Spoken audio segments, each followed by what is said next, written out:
at 6:32 p.m. on March the 28th.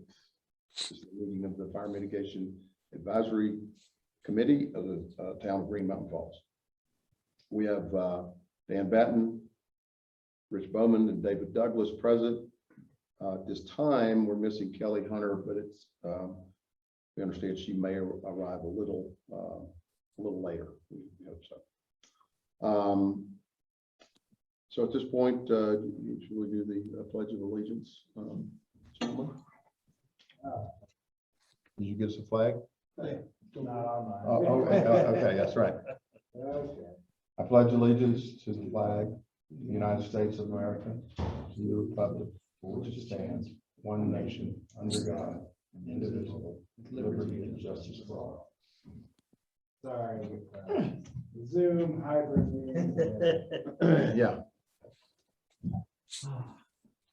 Hello, John. Hey. Everybody, John Bell. Hi, John. Okay. Any additions, deletions, or corrections that need to be made for tonight's agenda?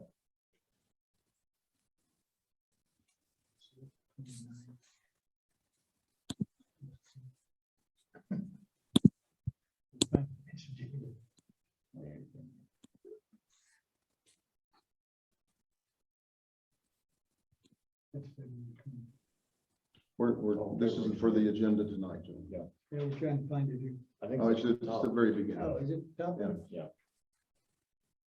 Yeah, it is.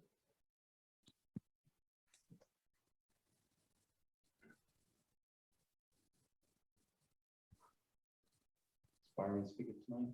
Yeah. he's on. All right. Oogie doogie. Yeah, looks good. Okay. Motion. Maybe accept the minutes as read. Second. Agenda. Or agenda read. I second it. Okay. Thanks. All in favor? All right. Aye. Yay. All right. So minutes from the last since November. So November 29, January 24, special meeting February 8, and last meeting the 28th. So out of those meetings, 2 were not official meetings because we did not have a quorum. That was January 24th and February 28th. So any additions, deletions, or revisions to our minutes?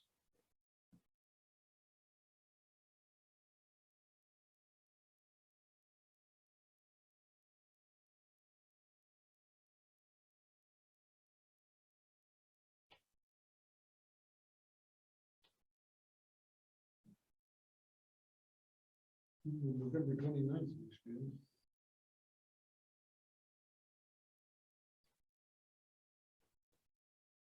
Yeah. There's some loose ends in there, but I mean, the minutes are accurate. That one.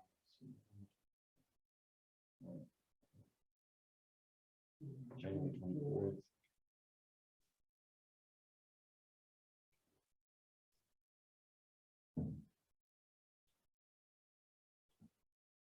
That's accurate.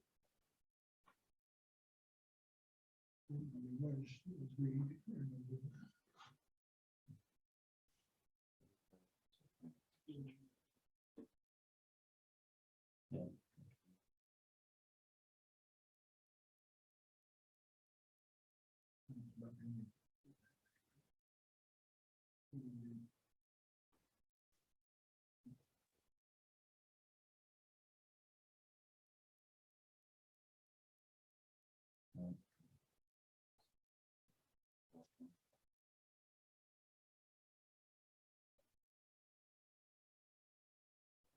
So I have no changes to recommend. Have a motion to approve. So moved. Section. All in favor? All of those. Sorry. Aye. So minutes are accepted. Next is, I think, those who are not present, who have requested three minutes to address the committee. Was there anyone? I didn't receive any requests, but did you want to say anything? Anyone else have anything? I didn't receive any formal requests. I have one tiny thing. That's Becky. Hey, Becky, go ahead. Just wanted to remind everyone about the all boards training on the 19th of April. It'll be down at the Sally Bush Community Building, Okay. 7 to approximately 9 p.m. Hope to have everyone there. Thank you. Can I put this up here? Yeah. So the speaker reaches along the front. Okay. And then I just want him to be able to hear. And crank up, can you crank up the sound as high as it'll go? What training was that? It's, what did you call it, Becky? Is it the CIRSA training? Yes, it's the CIRSA all boards training. All boards training, yeah. Thank you. Thank you for reminding us. We need to do this annually. Yeah. It's an annual thing. Okay. I'll send the email. I'll forward it to y'all. Did you send it out to Becky, to everybody, or just to the committee members or Just to- committee chairs? Pardon, just committee chairs. Okay, all right. I'll forward it out to our committee. All right. No other people on who have anything that would like to address? No. All right, then we welcome Byron Spinney tonight, who is with Hope Restored Ministries. Byron is coming to us to present his organization's capabilities and what they do to serve the community.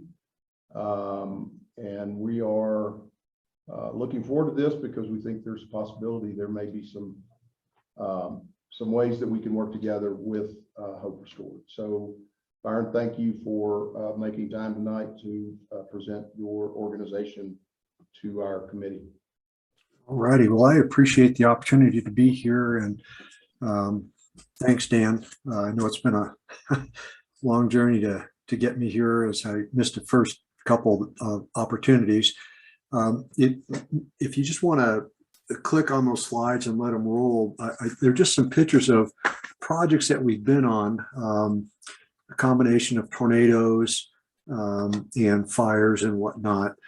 Some of the projects that we've worked in the past.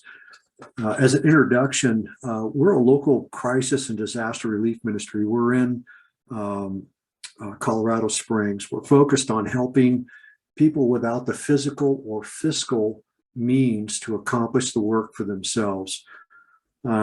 We are slamming into our 2022 season for local work. And that season for us is May 1st to October 31st. And we're looking for opportunities to serve in the community. Specifically, we're looking to do fire mitigation so we don't have to do this work, which is cleanup. This is Black Forest. We've spent a lot of time, 7 years in Black Forest cleaning up after the fire. What we have experience. This is our 11th year of doing this work pretty much full time.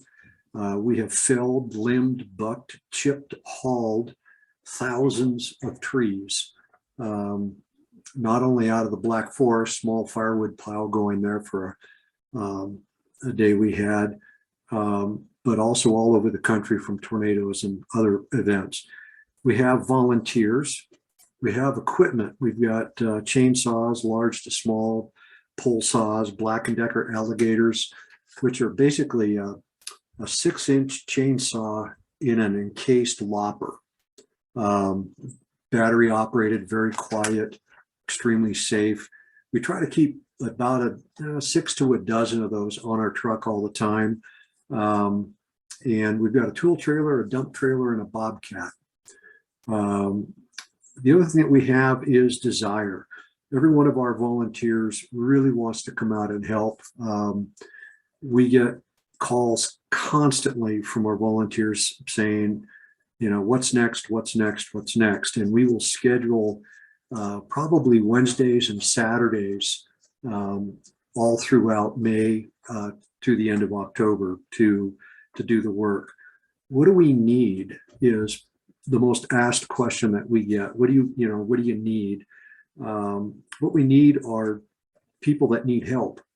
We need introduction to those families or individuals. Specifically, if there's somebody that needs fire mitigation and they can't get it done themselves, they're handicapped, they're elderly, they're financially strapped. That's our target. Are those people exactly. What we're asking for is introductions. However you guys want that to look, but we're looking for introductions to those people so we can evaluate the work and determine if it's something we can do, and that will be a property by property decision. And there's a lot of things that go into that, and how much of the project we can do. We're not set up to clear a forest. We're not going to log out 5 acres. We're not a logging company. We're a ministry, and we're just trying to help, and we'll be pretty much focused on trying to move toward just safety, fire safety. What we're not asking for, we don't have an ask for funding. We don't have a suggested donation, and we're not looking for a sponsorship. We're pretty much self-propelled. We're a very lean organization. We have no personnel costs. We have no facilities cost. Everybody's a volunteer. All the money that we get goes directly to tools, fuel, supplies, and repairs. The pictures that you've been watching go by are, some of the things, all these stacks of firewood you see out here. We don't have the means to store it. And so this would be a pretty good idea of what will look like out on the properties. But what we did is we did all of these, and you saw the other piles that were split and stacked. We did a firewood extravaganza day at the end of our season 2 years ago. And we put out, this was just one property where you see these stacks. We had 3 properties, 2 that were adjacent, this property and the house on the other side, and then one right around the corner. And we figured we put out close to 300 cord of firewood in one day. It took us months to cut it, split it, and stack it. But it took one day to clear it off the forest floor. And the way that we did that is we partnered with a church out in Ellicott. They knew many people out in that community that heat with firewood and don't have any money. That's a great combination. I've got firewood. I don't need your money. Come and get it. And boy, did they come and get it. We delivered 2, you saw our dump trailer. We delivered 2 dump trailer fulls to one of the widows out there who couldn't come and get it for herself. And her comment was, I will be warm this winter. Normally I burn 1 piece of wood a day. I wait for it to get below 30 and then I light my fire. And that's how she's been spending her winters. She went and started a fire as we were leaving. So she had 2 of these dump trailers full of wood. So that's basically what we do. This year we're excited. We've been donated some new equipment. This trailer used to belong to Black Forest Together. They've donated it to us. We've removed the wood sides and put on fold down sides to make it easier to load, and that type of thing. The difficulties that we will have will be figuring out slash. We can stack to burn. We can leave it lay. We can pile it for chipping. We can haul it, but hauling it would require us to have a place to take it to. Often we work with Rocky Top Resources during disasters.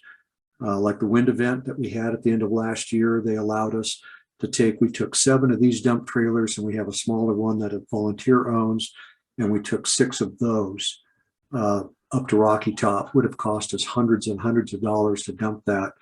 And they let us dump it free because it was a disaster. So that's one of the difficult parts. The wood, I would assume that your community would have people that would want firewood. We can block it as firewood and split it. We can block it and leave it, or we can just leave logs and people can come get their own.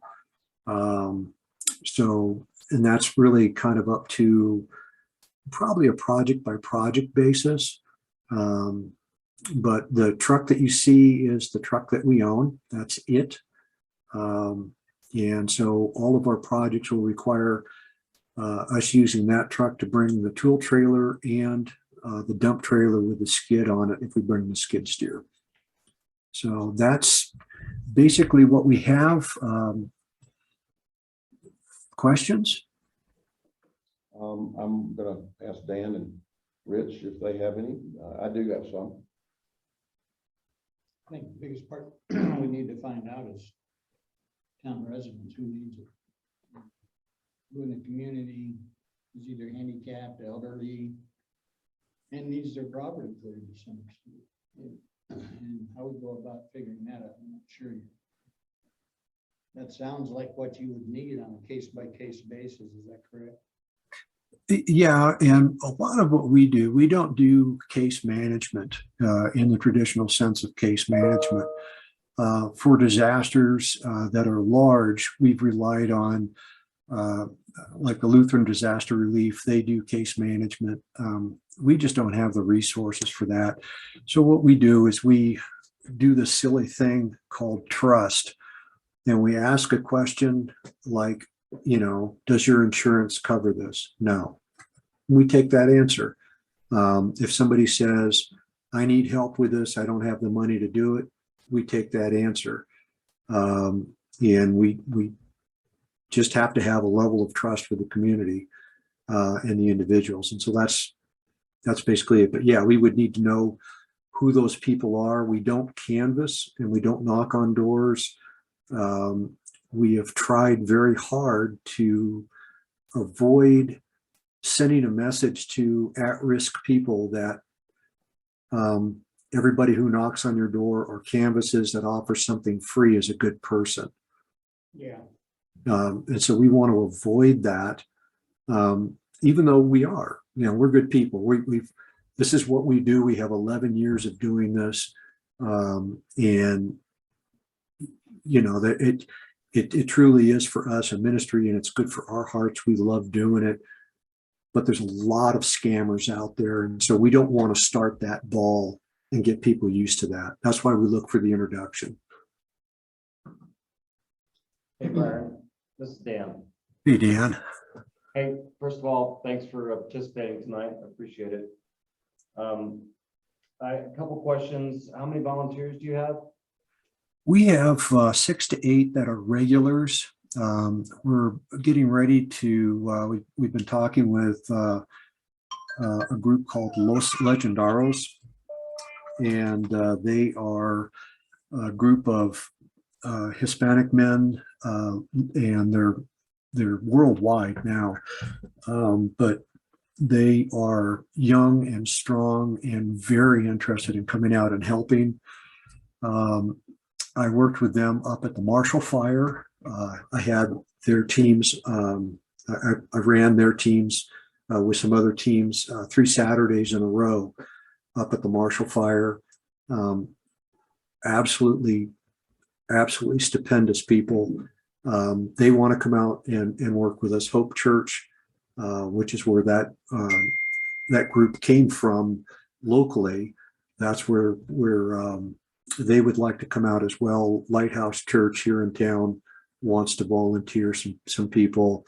And then once we get the season rolling, we'll get youth groups or other churches or organizations that'll say, hey, I want to come out and play. You guys probably all know well, maybe you don't, she's usually down in Palmer Lake area, but Lisa Hatfield from Tri-Lakes United Methodist, we trained up their teams on how to do this type of stuff.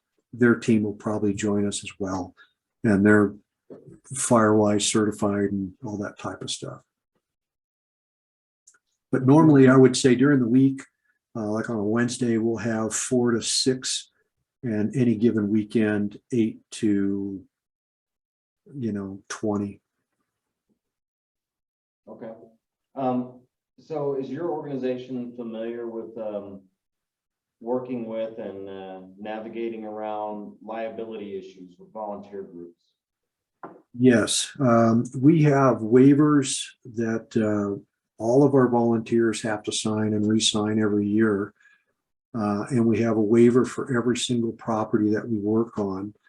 And if there's an adjacency issue with a property, say a tree is down and it's crossing a fence, we won't touch the tree unless we have a waiver from both properties that it is attendant on. Our waivers were provided to us by a lawyer. So they are a Colorado lawyer. So they were written and developed by a Colorado lawyer.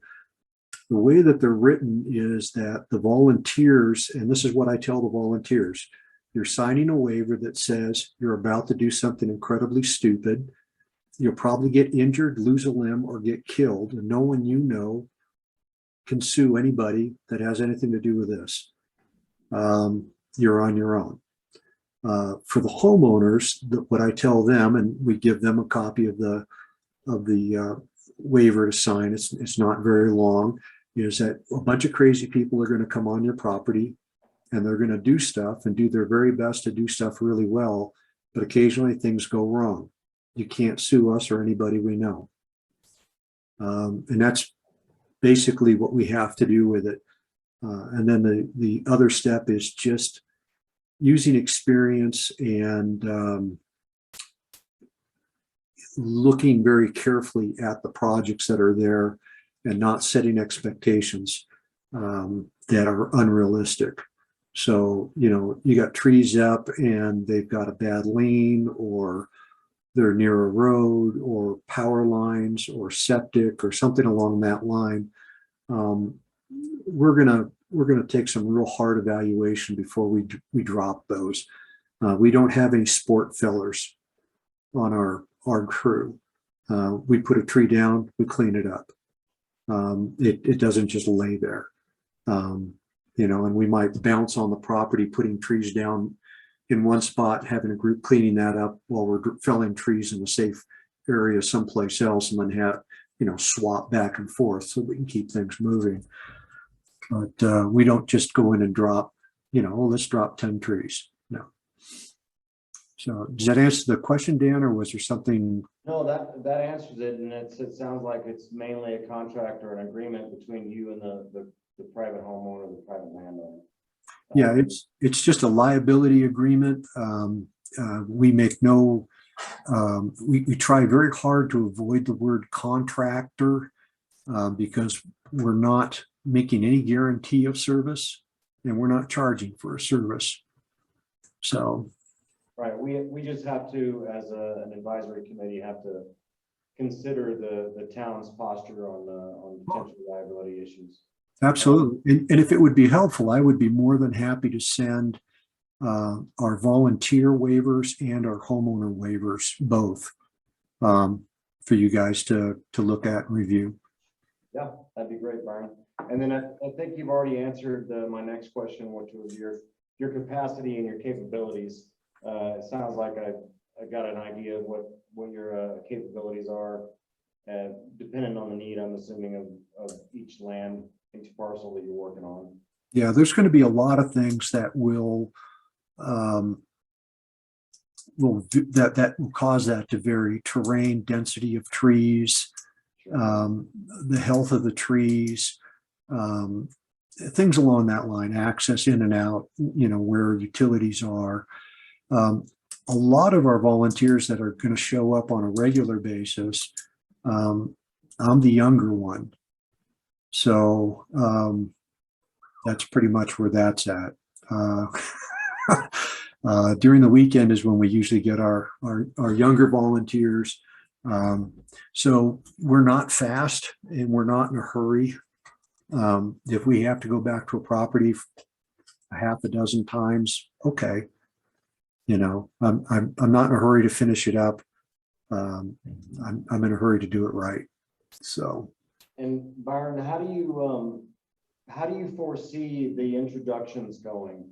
Like if we give you a list of emails or phone numbers, will your organization reach out to them, or do you think it should be more of a personal introduction and having us be like a third party introduction? No, I think if you were to provide us with emails or, and actually email would probably be preferable. But if you provided us with emails or phone numbers and then gave us a CC address, you know, and maybe it's just, you know, clerk at town hall or whatever. But if you gave us a CC address that they would recognize as being you guys, then what we can do is we can draft up an email and work with you on that email. You know, we'll draft it up and bounce back and forth with you to make sure that our introduction doesn't put you in a bad place and doesn't leave something out. But what we would do is we would respond then with the email list that you give us with an email that basically says, you know, hey,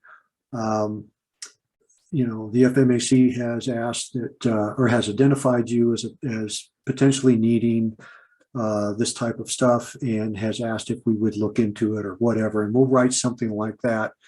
And then we can agree on what that will sound like and what that will say. And that way, the introduction is done with our email and you guys don't have to race around knocking on doors and talking to people and that kind of stuff. You know, I know everybody's probably busy except you, Dan. So, but yeah, I think that would probably be the easiest way, would just be to, you know, get us some email addresses and then agree on a format for how we're going to introduce ourselves and include you guys in that. Okay. How about our residents that might not be too email savvy? Will a phone number suffice? Yeah, phone number would be just fine. And we would use the scripting from the email basically and let them know, you know, hey, these are the people that referred us. Here's how you can get a hold of them. Because what we want to do is we want to encourage people to check us out and not take us at our word so that they don't, again, fall into that trap of overconfidence when somebody else calls with a deal that's too good to be true. All my questions. Rich, did you have anything else you wanted to mention? Senior work out in Blackboard. Byron, what is your focus only private property, or do you does it matter? Could it be public lands like town-owned land, or private property? Is it either one, or just want to focus on private?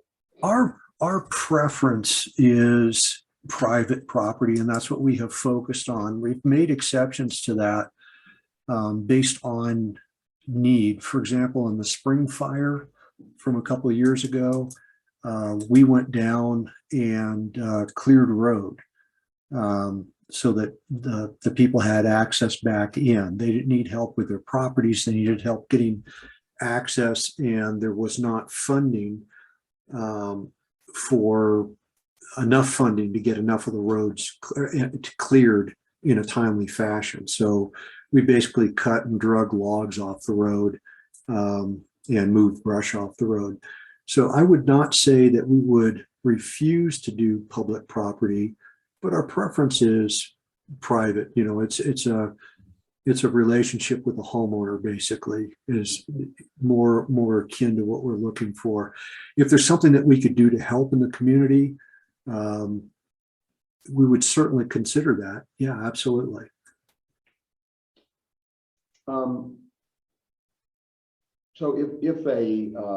So back to Dan's question about connecting Uh-huh.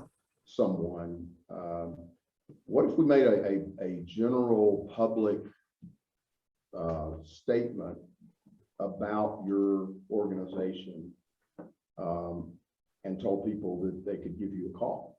Does that work? Or That's fine with me. Yeah.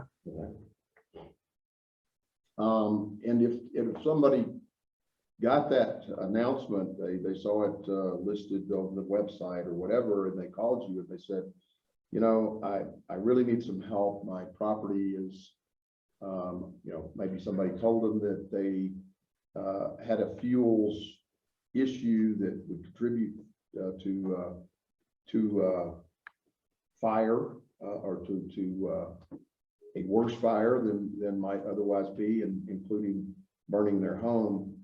Would you all determine with them what amount of work would be done? I mean, in other words, would you come out and sort of give some advice on the type of work that you're going to do? Yeah, absolutely. The last thing that we want to do is show up at a property with the expectation we're going to do some work, and the individual that we're going out to help or the family we're going out to help has an expectation that we're going to do some work. And the reason that that's the last thing we want to do is because the homeowner is thinking, oh, it's going to look like a park when I'm all done.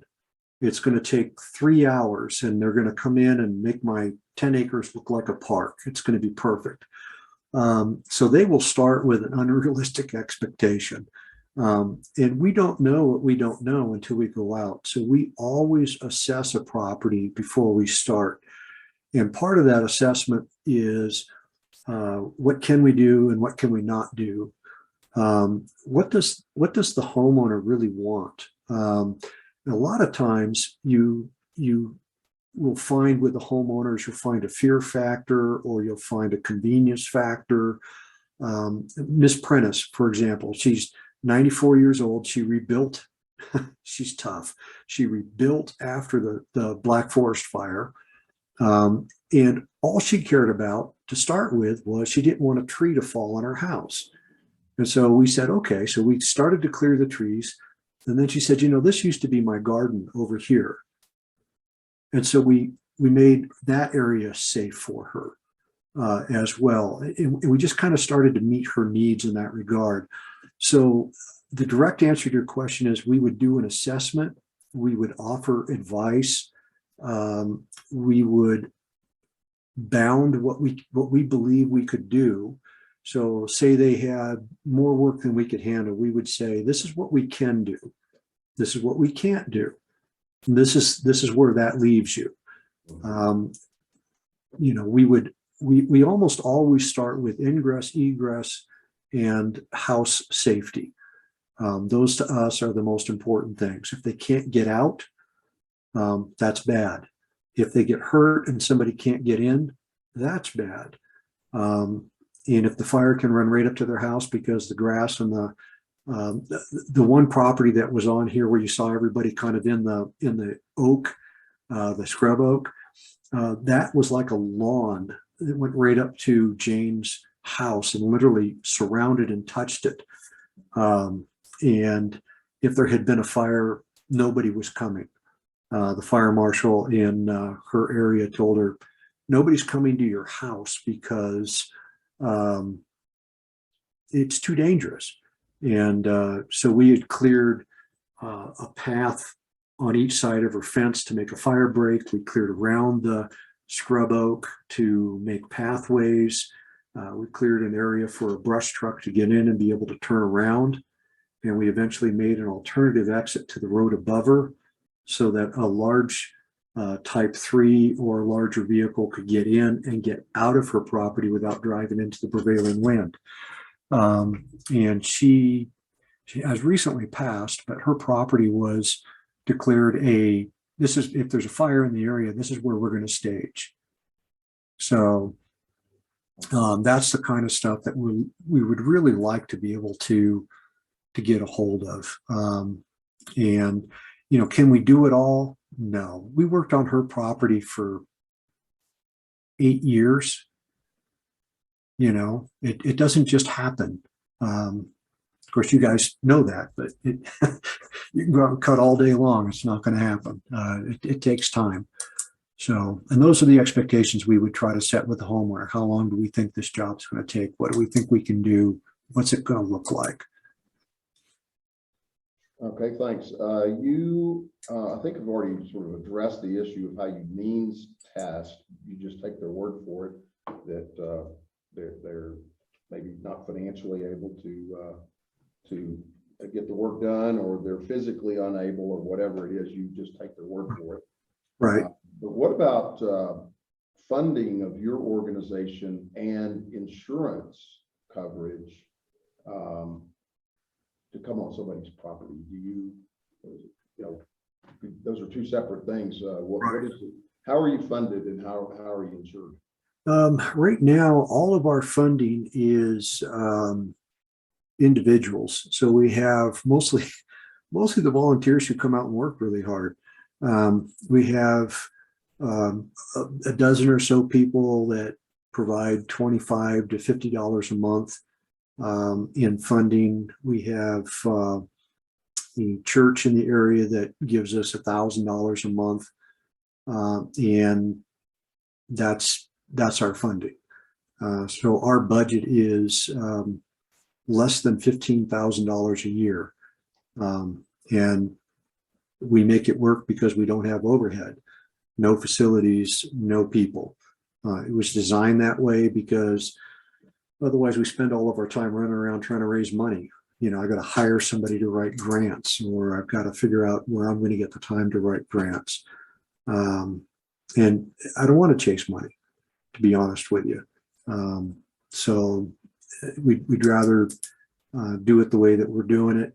If a homeowner is, and we have a couple rules that you should probably know, if a homeowner is emotionally distraught and we are helping at that house and they offer us a donation, we will refuse it. What we'll do is we'll give them a card and we'll say, in 3 to 6 months, if you feel the same way, we'd be happy to take a donation. But right now, you're not in a good place to make a decision. Don't give us money or anybody else money. That's just part of trauma. It's caring for people. We're not working to make a buck. We're working to care for people. Insurance is always a tough issue. We have spent 11 years trying to figure out insurance. For what we do, we are unable to find appropriate insurance. All of the liability insurances that we have been able to connect with in 11 years, they all treat us like we're a contractor building houses. They want to know the value of what we're building, the value of what we're destructing, all the things. And we don't have any of these numbers because we don't build houses. We don't fix things. We cut down trees and cut grass. That's what we do. Clean up debris.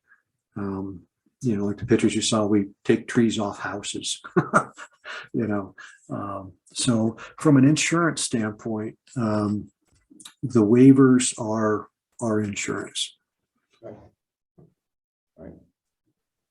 You guys have any other questions? Byron, I think this has been very instructive. It helped me understand your organization and what your mission is, your goal. And our committee has spent a great deal of time trying to figure out what resources are available for the various needs in our community. And I believe there's a fit here. I think we need to figure out how it can be integrated to be a benefit to our residents and our citizens, and at the same time remain within the confines of what a town has to take into consideration from Right. liability perspective. But I mean, if you're primarily working on private property, then that's really not an issue as if you were working on town property. I think maybe the issue with town would be to make sure that the town is not the recommending entity, Right. and that we're simply we as a committee are looking for and finding resources so that if people were to ask, you know, who in this area does this sort of thing, we could say, well, you could call Hope Restore. Right. And so so we do have some considerations that we have to take in this, and so Much the same as 211.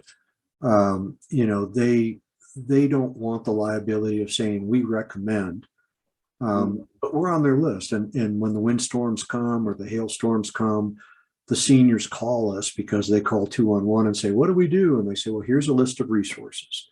So, and that's why we wanted to, if we were going to do the email out, we would want to clear that with you in advance, because that's a very important piece of messaging, is to make sure that you're not in a position of liability for what somebody is doing that you have no control over. And we understand that and appreciate that. We're not looking to, you know, shirk responsibility onto somebody else. But we're just trying to be careful with those at-risk people as well. So, but yes, absolutely. I think you're spot on. Not making the recommendation, but these are the resources. And then the homeowners become responsible for the decisions they make. You know, for me, that's a fundamental part of being a grown-up, is you have to own your own decisions. You know, so, but anyway, but yeah, so that would work well for us. I don't have a problem with that at all. Okay. Well, Byron, again, thank you for coming this evening. And thank you especially for the work that your group is doing, because it's very needed. It sounds like a very humane, compassionate thing that you're doing. And, you know, I love it. I think it's a great organization. All right. Well, we appreciate it. Thank you guys for your time and for the invite. And we'll talk with you later after you make some decisions of what direction we all want to go, and we'll go from there. By the way, would you mind sending us your waiver forms so that we can see what those look like?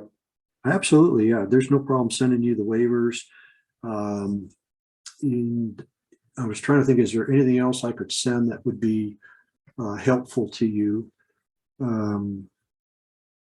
think the only other thing that I really want to mention, and nobody brought it up, usually gets brought up, because we are a ministry, we do get a lot of pushback in some communities because they think, oh, you won't help us because we fit into this category or that category that might be, you know, not within your category of like or dislike or taste or valuation or whatever. And I just want to dispel up front any of that notion. We have worked for every conceivable, for us anyway, every conceivable type of person that you can conceive of. And for us, that is not, it's not a consideration of will we or won't we work for them. We've had people tell us flat to our face, we don't believe what you believe. We think you're a bunch of idiots for believing that. We hate what you believe, but we still need help. Okay. You know, that's fine. You know, I'm not here to proselytize. That's not our goal. We're just here to serve. And you do with that what you do with it. And I'm not here to make you something different. That's not my job. So I just wanted to make sure that was understood. There's nothing in our realm. You know, I may not agree with you, but I'm still going to serve you. I don't care. So. Okay, thanks for that clarification. Okay. I have a question. Okay. Byron, can you hear me? Yes, sir. I would just hypothetically, if there was a group of volunteers that wanted to, in town, there's talk of, different volunteers wanting to get together and help their neighbors that don't, similar to what you're doing, help neighbors that have means to do this. Could they sign on as volunteers under your umbrella? You muted somewhere along the line. I was trying to avoid the, Sorry, I lost you after could they sign on as volunteers under us? So, no, I guess the question is if there were a group of volunteers that wanted to do, they're already sort of initiating their own group to do a similar service that what you provide for neighbors that don't have the means to do it, could they volunteer under your umbrella and help your organization by completing a project here in town? By being volunteers for your organization?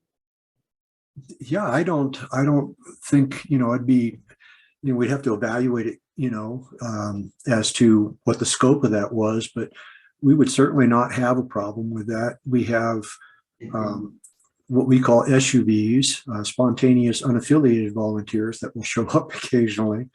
And then we have volunteers that come out like Hope Church or Los Legendaros, they're not us, but they want to come out and they want to do some work, and we're doing something and they can join us. That's awesome. If there's people that have something going on or want to get something going on in your area and we can help with that, man, that's great. That's just volunteers. That's hands and feet. And, as long as they're not disruptive to how we do things, that's great. We just, and our standards are really, really pretty simple. We don't want coarse language, and we don't want smoking and drinking and that kind of stuff on the site. And that's pretty much it. But if they're willing to come out and work with us, man, we'd be happy to do that. And yeah, they could work under our waiver or whatever. But like I said, I think it would be a case by case based on scope, and how we can organize it. But I think that would be a wonderful thing, because that would then set up those groups to be able to do the same thing on their own. They could take our waivers and run off to an attorney and say, hey, can you make these ours? And that's perfect for us. That's exactly what we did with Tri-Lakes and Woodman Valley. As we gave them our waivers and we told them this is how we do it, and then they made their own flavor of ice cream out of that. And they come out with us all the time, and then they do their own thing, and I think that's perfect. That's force multiplication, right? That's great. Cool. Thanks. I don't believe we have any other questions, Byron. Alrighty, well then I will bail off so you guys can get to work on your stuff, and any other questions, feel free to shoot them to me. And as we move forward, just let me know what you need from me. I will get some waivers out. Nate, I'll probably just send them off to you as I've been sending everything. Is that okay? Yes. Yeah, okay. So I'll get those out in the next day, and we'll go from there. Thanks, Byron. All right, thanks again for the opportunity. Appreciate it. Bye. All right, bye. Okay. Are you in control of the images that we're seeing there? Thanks. Can you see my agenda? Can you see this again on your screen? Yeah. So this is the update on our co-swap grant. Yes. Okay.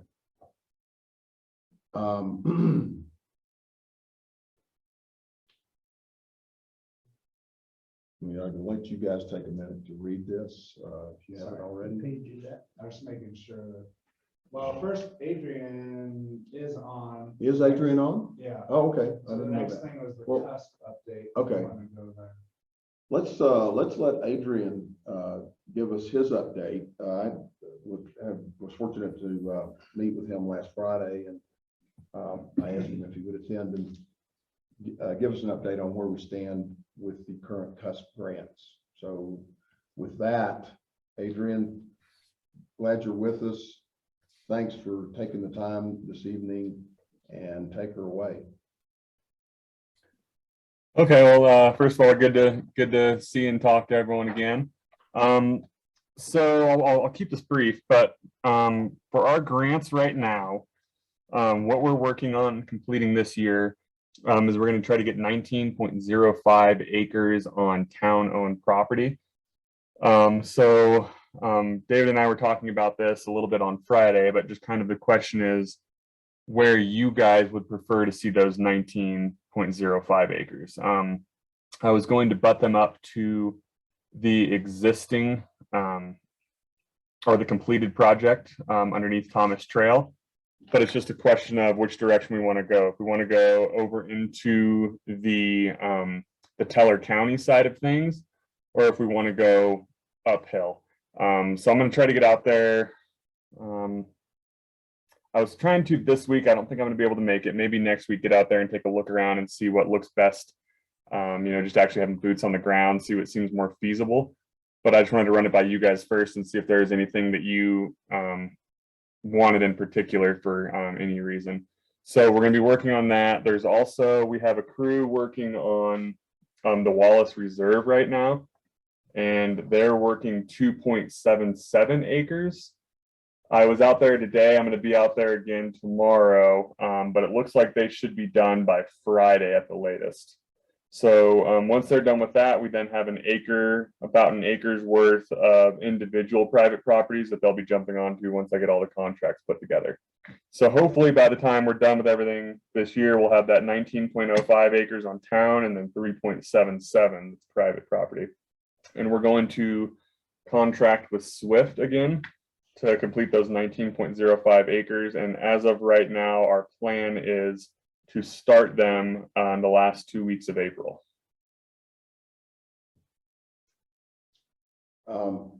Adrian, when we talked on Friday, you were referring to a map, and I asked if there was any way that you could share that map with us. Is it possible for you to do that? Yes. Give me just a minute. I'm gonna have to run and grab my tablet. So give me just a second. I'll get my tablet, take a screenshot of it, and then share it with everyone. That would be great. In the meantime, I'm going to talk for just a minute. We're looking at a map right now that's the map you prepared, Nate, which if you want to throw it up there, you can. But this is the 16. That's one. Yeah, that one right there. Okay, so the 16.5 acres is what we walked with CUSWAP, the CUSWAP grant team last Tuesday. And that is the first bit that we'll start working, and we're going to work from, the property owner, where the property owners in the town land abut, and work up the hill. Yeah. So you come up, this way. Yeah. And then we also in the grant had put in that 10 acres over there. So we would be following along the Thomas Trail. Now you see the green and the blue, which is where CUSP has already completed the work. And that green section is done. It's not a to-do anymore. And so what Adrian is asking, I think, is for us to look at this from the standpoint of working that area that above where they already have worked on Thomas Trail, and in addition, moving over to the west, even crossing into the Teller County line, and working that area that sort of goes all the way over to where Catamount Creek is. And so he figures there's about 19 acres. If he puts all that together, there's about 19 acres there, which is what he needs to get done this year under his grant. So that is kind of the issue that we need to look at and just decide if that's what we would like to recommend.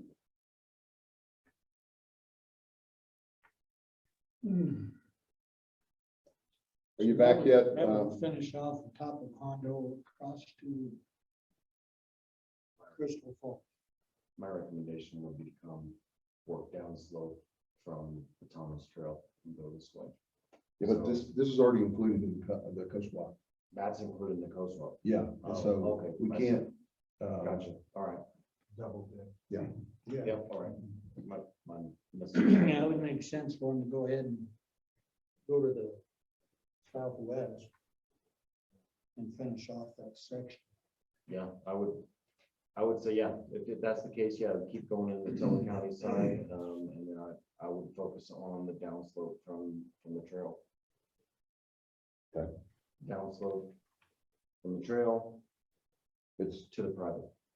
well, that's, you're talking about the blue part. That's what. That's already been done. No. Listen, if he's talking about going. up Oh, there, okay, Yeah. yeah. And this drops down more.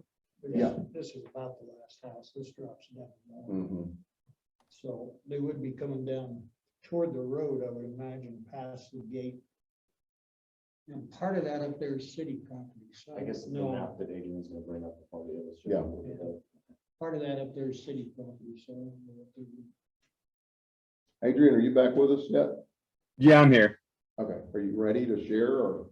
Not quite. I'm getting the tablet turned on, so it's taking a minute. uh, But I was able to hear a lot of that discussion, and I just wanted to say so that what there was a green and a blue section on that map, and there was a part that said cusp to do. Yeah, That's been done.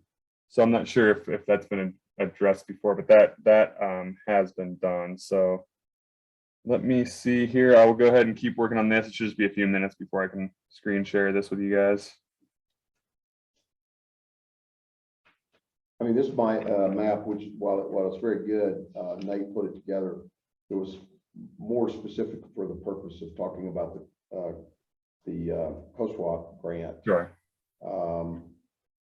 Adrian has a map that shows all the way across from Wallace Reserve, all the way across the Thomas Trail, and how close we are really to being able to connect at this point.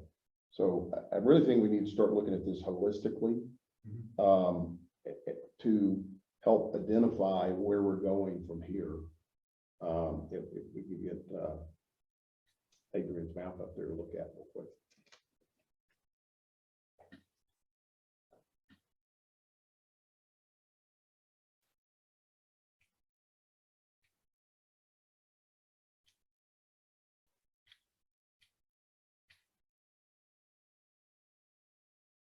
Adrian, while you're continuing on that, I'm gonna talk about the Coast Walk grant, so we make the best use of our time. Yeah, go ahead.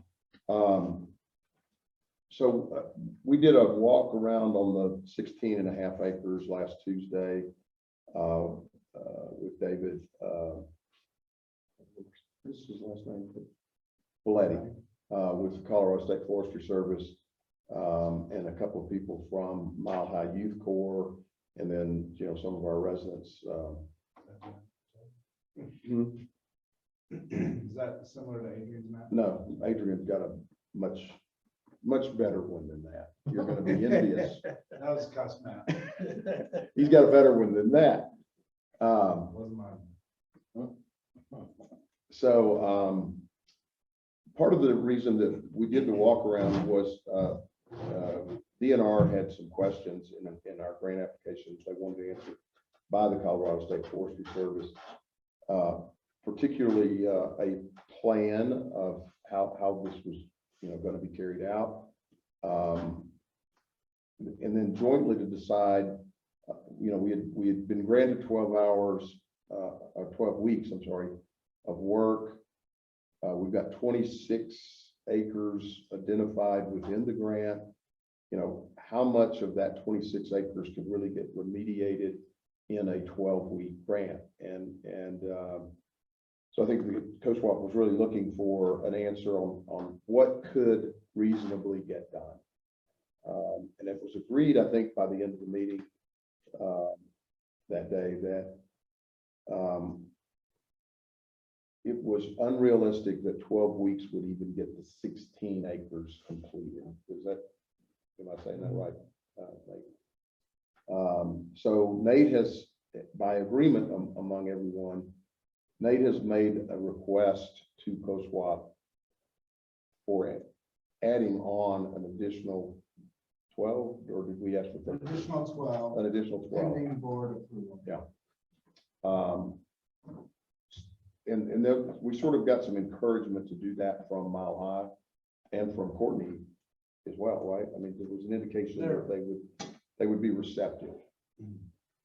So even if we were to get that work would in all likelihood be done in 23 and not 22, because Mile High likes to do a set 12 weeks in the summer. And then they have a separate 8-week program that they do in the fall.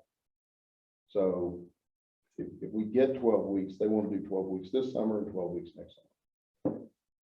And it would still be focused on that land. They intend to start on May the 24th.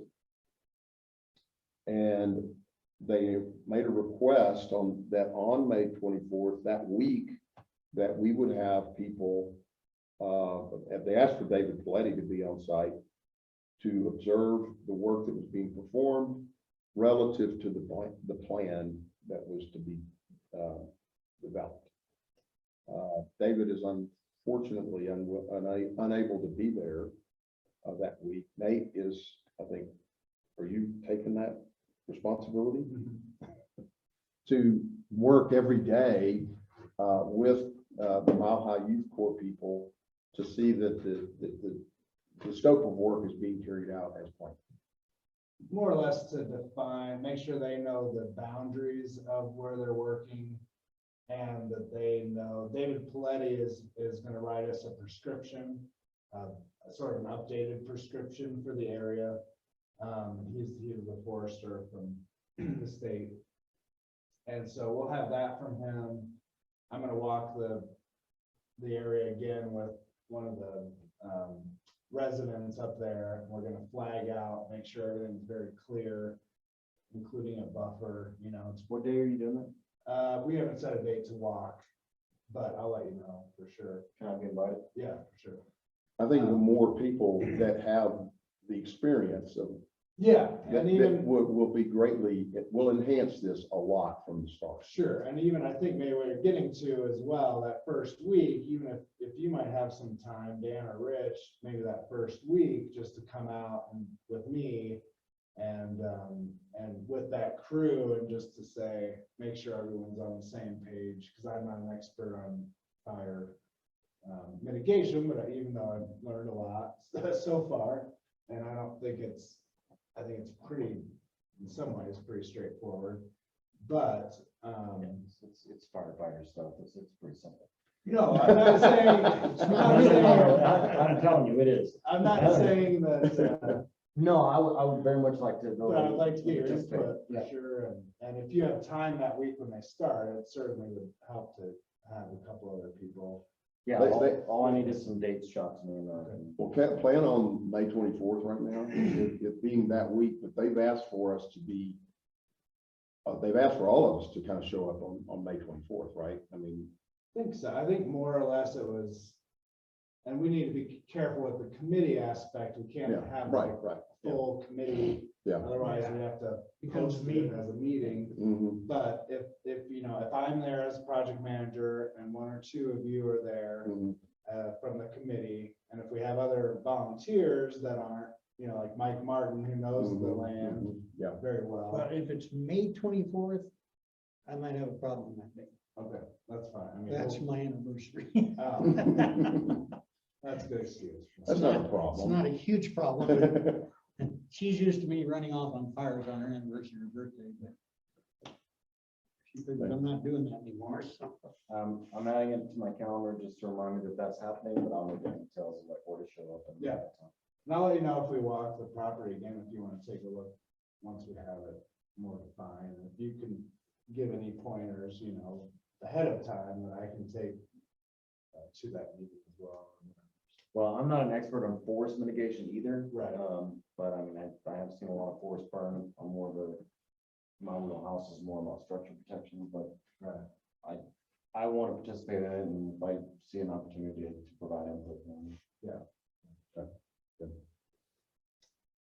Adrian, have you been able to come up with it? You're muted. You're muted, Adrian. Hello, Adrian, you're muted. All right.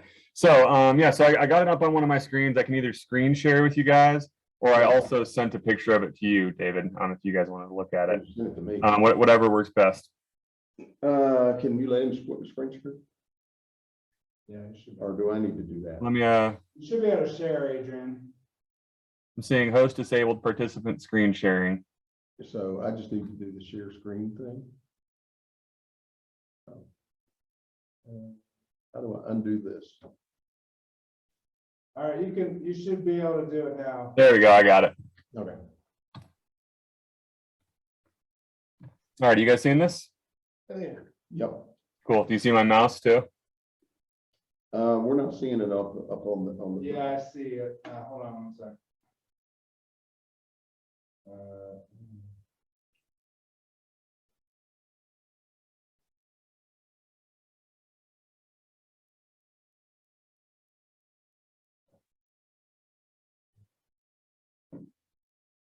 So yeah, this might be kind of difficult if you're not seeing my cursor moving around. But what this map is showing is up in the what I guess that would be the northwest stuff. So there's all that blue, and that's the stuff that Swift completed part of it, and then myself and a couple other people finished out the rest of it. So that blue stuff is all stuff that's been completed. These 3 polygons that are directly to the, or that one that's directly to the east, and those other 2 that are kind of south and east, those were planning polygons. So those are areas that I was planning on putting Swift. But since you guys are going to be using your co-swap grant for that, we can just get rid of those 3 parcels. But what you can see from this map is you can see that blue stuff that we've completed underneath Thomas Trail, where you guys are going to have your youth corps underneath Thomas Trail on that side to the east. And then down here on the southeast, all that blue is completed work in Wallace Reserve.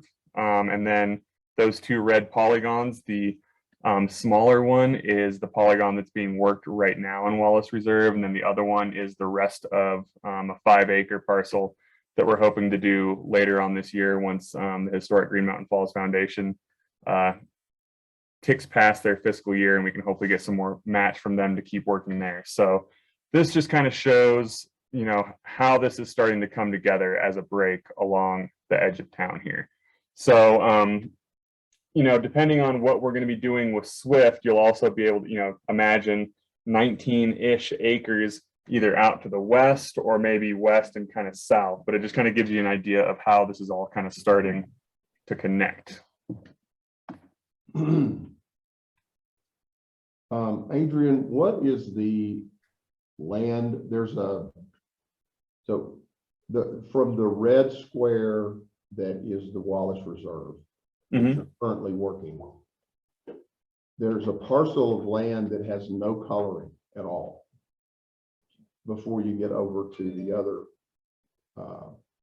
red hatched area. We're looking at this right here. This. Yes, and we can see your cursor now. Oh, cool. Green Mountain Falls. Yeah. That's Green Mountain Falls? Historic Green Mountain Falls. Oh, it's historic Green Mountain Falls. Do you know if they have any plan to extend their remediation efforts across there? Yeah. So in talks with Jesse Stroop, it sounds like he's on board for this idea of trying to make, these treatments meet up with these treatments.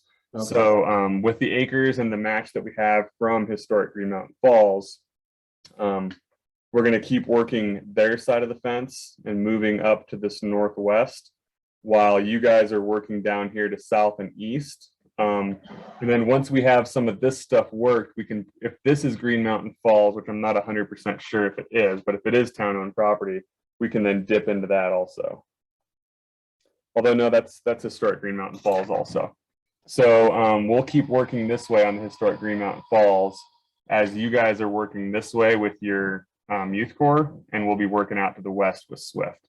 So we're expanding to the west, and we're just kind of making the boundaries meet in the middle. So any comments from you guys? What do you think? Yeah, I mean, you can see the whole picture here. It makes, No, it looks good to me. The only thing I have, Adrian, is down the road 3 to 5 years. What kind of mitigation is gonna be done back in there? Are we gonna have any follow-up stuff, to keep that stuff cleared out, or do you have any idea? Like in terms of maintenance. Yeah, So unfortunately, the way, the way that our grants work, we can't go in to do maintenance on a property within, I think it's 10 years of it being worked.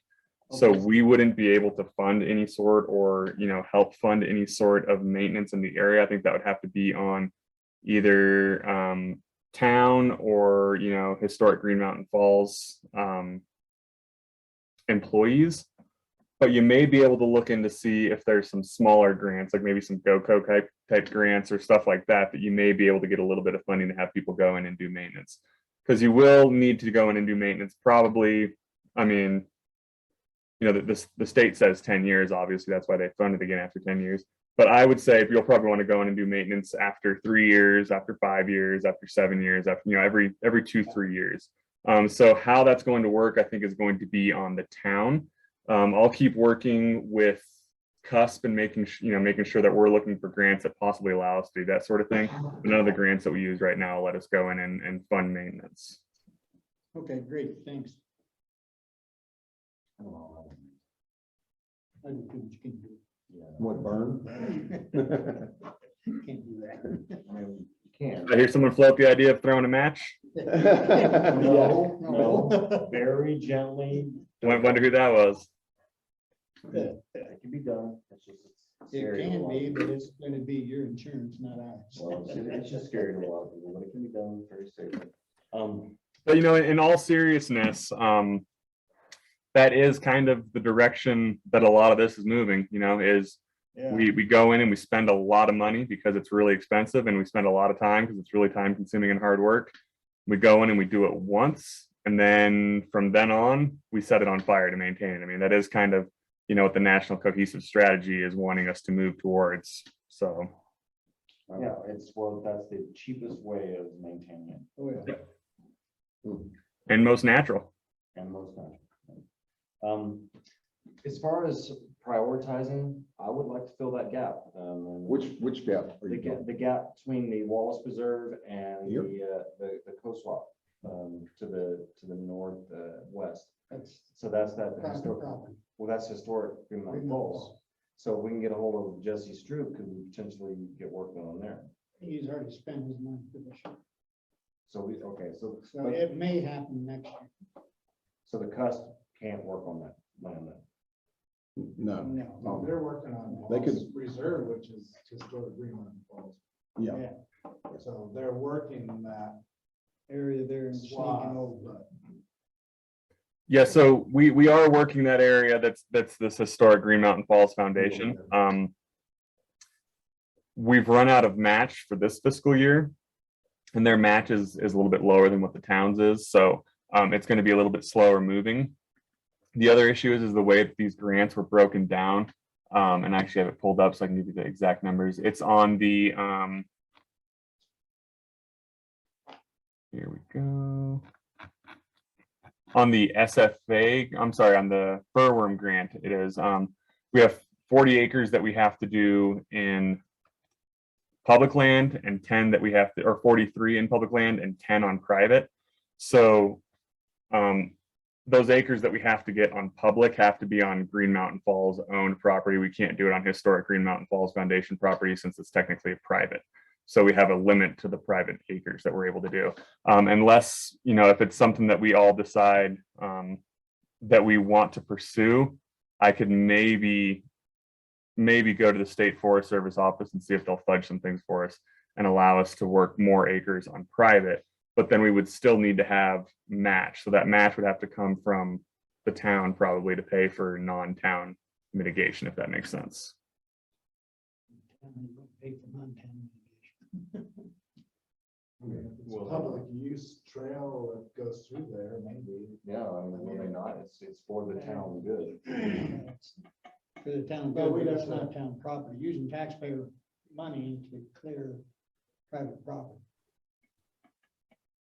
I get it, but it's not, I mean, it's not like they're clearing homeowners' property. It's creating a contiguous buffer around the town. I see what you're saying, you're still trying to use taxpayers' money to clear a private individual's property, and that private individual has a lot of money.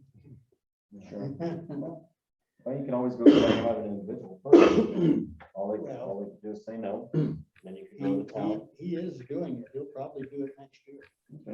So, I mean, maybe that's a conversation we need to have with Jesse Stroop, is what are your priorities and how they coincide with ours?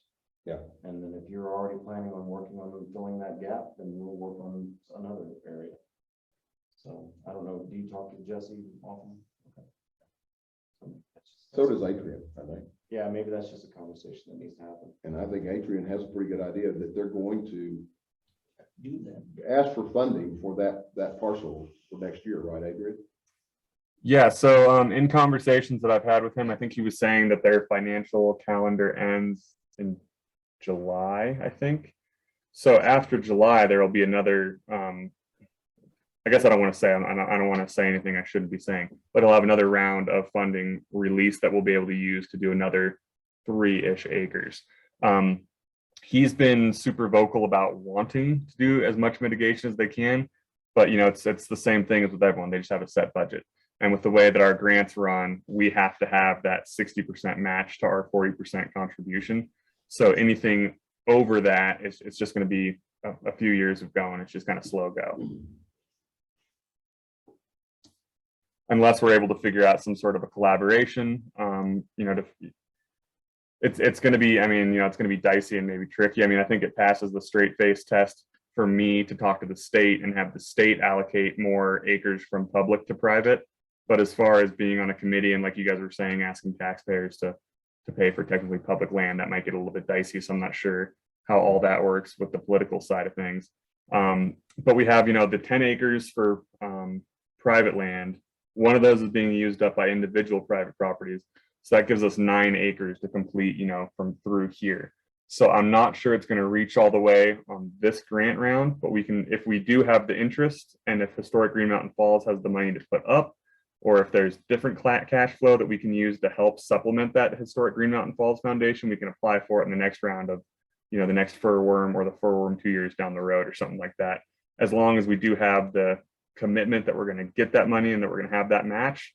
And we have the commitment from Jesse to continue that all the way through, which I think will be the easy part. Okay.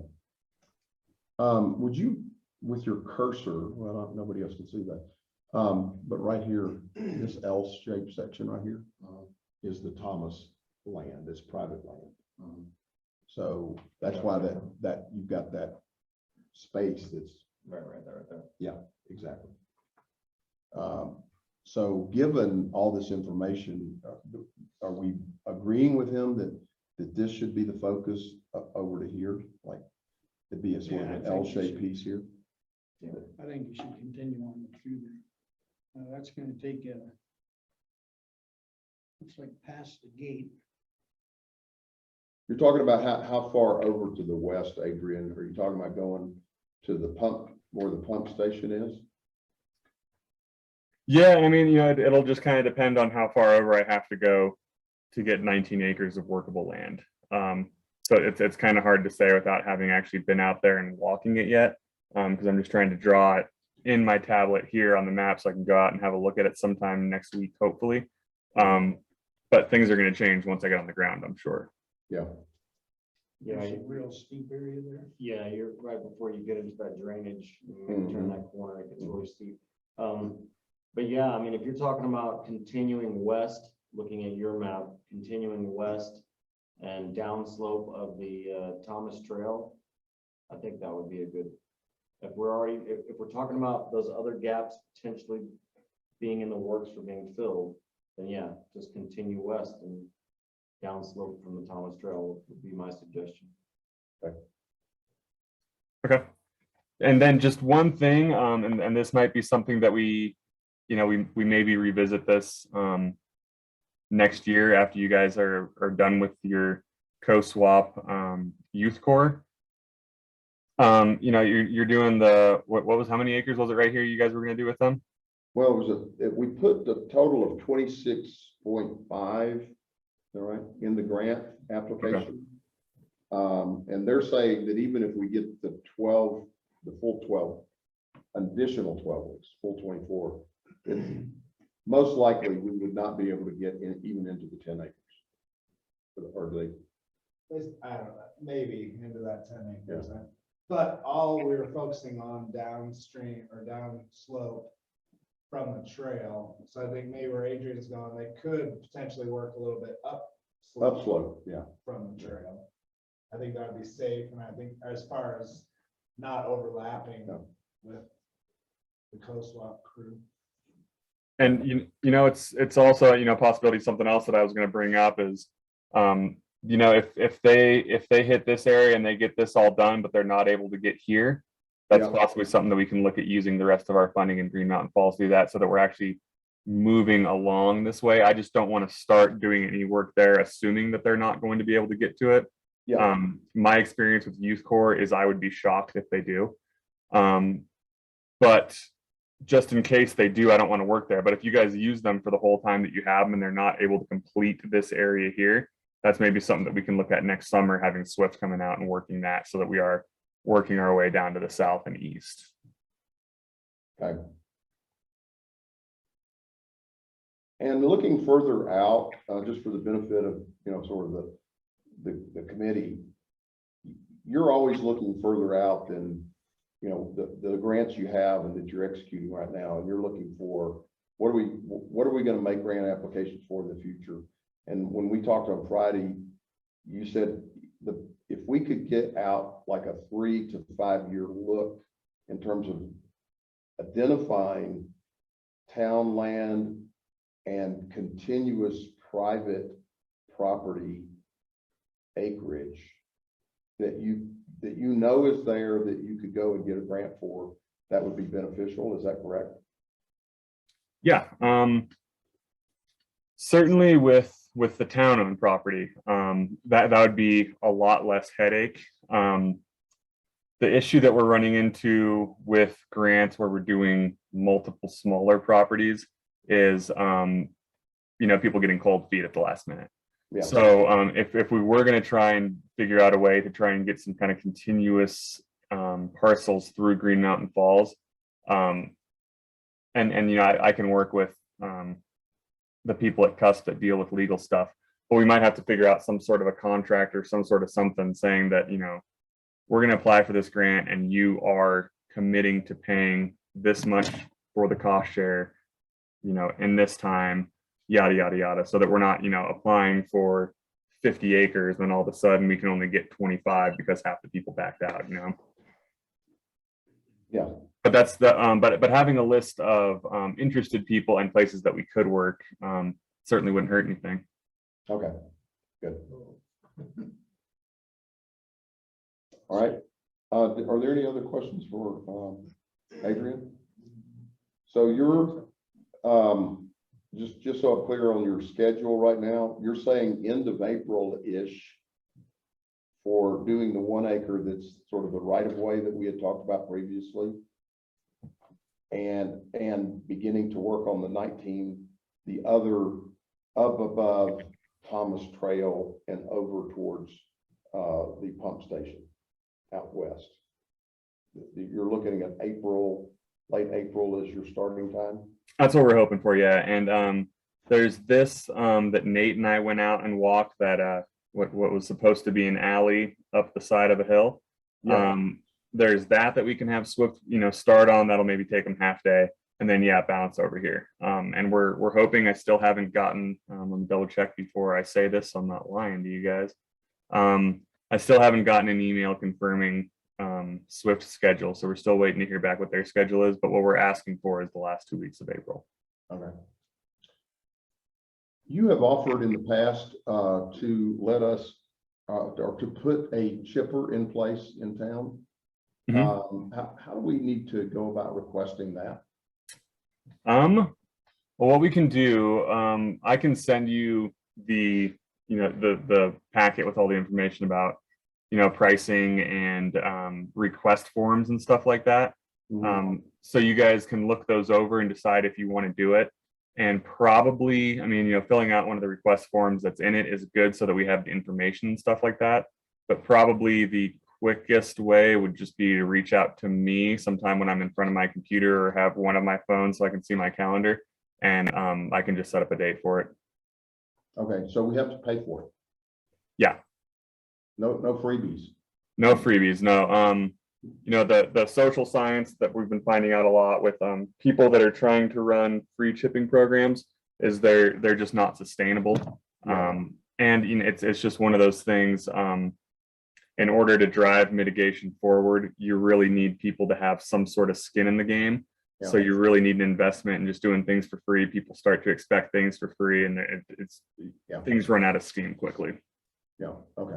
But it's not just tooting my own horn for cusp or anything, but it's much cheaper than a contractor and much better than a chipper that you can rent from like Home Depot or Lowe's or whatever.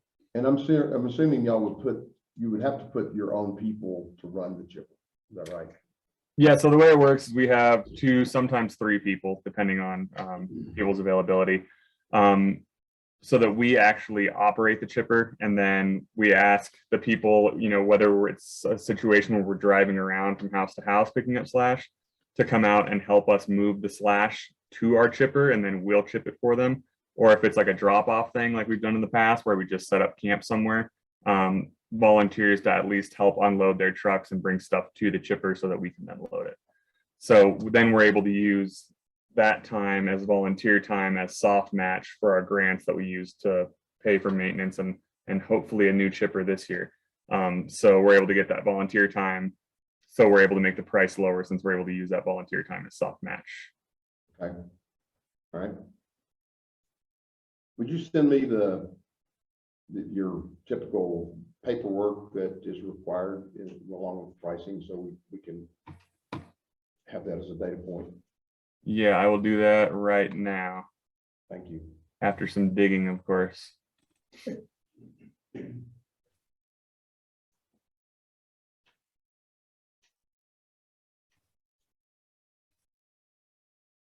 Oh, that was easy. I found it. All right, any other questions for Adrian? Anything you need to understand? Okay. Adrian, you can certainly stay on with us, but we appreciate you coming tonight and giving us an update on where things stand. Yeah, I appreciate everything you guys are doing, and I appreciate you letting me come on and talk at you for a while. And I just sent you that info packet, David. Okay, thanks. So you should have that. All right, thank you. Awesome. Well, thanks everyone. Thanks. Thanks, Adrian. All right, so where are we on our agenda here? Nate? Next was the co-swap update, but it sounds like we probably covered that. Yeah. And then it was, this was just the letter, that I Yes. was gonna send out to the property owners adjacent, or at least definitely adjacent, maybe another little buffer even across the street, Mhm. on Hondo or Mhm. Mountain Avenue or whatever, just people that are very close to the vicinity of the work that's gonna be going on. So if there's any other suggestions of that, I'm not sending it out immediately, so there's time if you want to review that. If you have any other ideas to include, information to ask or help to ask for, anything like that. I thought it looked pretty good. I don't think you want to make it getting too big. No. So, One thing we did talk about potentially having a kind of town hall informational meeting on Tuesday, April 26th is kind of the date that Becky and I talked about so far. This would be down at Sally Bush, most likely. And it could be kind of serve as 2 things: one, informational meeting for the grant, but also maybe incorporate some fire mitigation education Mhm. as well, just to kind of kill 2 birds with 1 stone. And we had talked about having that type of informational meeting at some point anyway, so I thought maybe we could do that. And if we could get some pamphlets that are available from State Forest Service and hand them out there on fire mitigation. Yeah. So just wanted to run that date by you all, see if that's a possibility. It's a good night for us. It's a, you know, Tuesdays are typically good for us, for staff anyway, for having those meetings and kind of keeping that Tuesday night So it would be in the evening. scheduled. Yeah, be in the evening, like 6:30-ish timeframe. I can make it probably just at 6:30. Okay. I won't be here during that time. Oh, okay. I'll probably make it. Yeah, I can make it. You're gonna send out a calendar invite for? Yeah, we'll finalize it and just talk, I mean, if that's okay with you. to I think that's a proceed. great idea. Okay. Yeah. We can have, we talked to David Paletti about even coming, if he could from the Forest Service, just to give a brief, you know, presentation or whatever. I think the more that this community knows that we exist, the better. Yeah, And then the more we talk to them, the more that we share what our vision is, and then get their input, the better it's gonna be. So, yeah, I think as many of these as we can set up is probably good. and even, we could even try to run a Zoom, just so that if there's people that just can't get out or whatever, out of town or whatever the circumstances, we can kind of do both. Might be, we'll just have to figure out the logistics over there, but. I think a remote meeting is probably a necessity. What's that? I think a remote meeting or a hybrid meeting is a Yeah. necessity because of so many of the property owners they're not full timers. Right. You know, they can get plugged in on what's going on. So So that was that, and then, let's see, the officer election, which we still haven't done yet. Okay. But, and then you wanted to talk about the three. Yeah, I kind of threw a straw man together to just at least give us some direction of what I was thinking and get you guys' input, because I really do think that we've got to start looking at a longer time frame as a committee, because it impacts so many different decisions in terms of, you know, just identifying what it is you're going to do, what resources are needed, both financially and from a town planning and involvement of the citizens. And ultimately, our 3 to 5 year plan has to include private property involvement, because we want to, as Rich and Dan have both said, we want to keep whatever fire might occur here, we want to keep it a ground fire, not a ground fire. And so we need to get people trained and understanding and educated on what do we need to do to keep fires on the ground. So, but we can't do that unless we get people educated. So anyway, it's just, to me, going to a 3 to 5 year horizon with pulling all the parts together is really important. So you have that little Excel spreadsheet I threw together? And the maintenance aspect. Yeah. The maintenance following the fuels mitigation. Is that what you're saying? Yeah. Yeah. I had that in my notes too, as far as the 3 to 5. Hey, Nate, could you please unmute yourself? Who?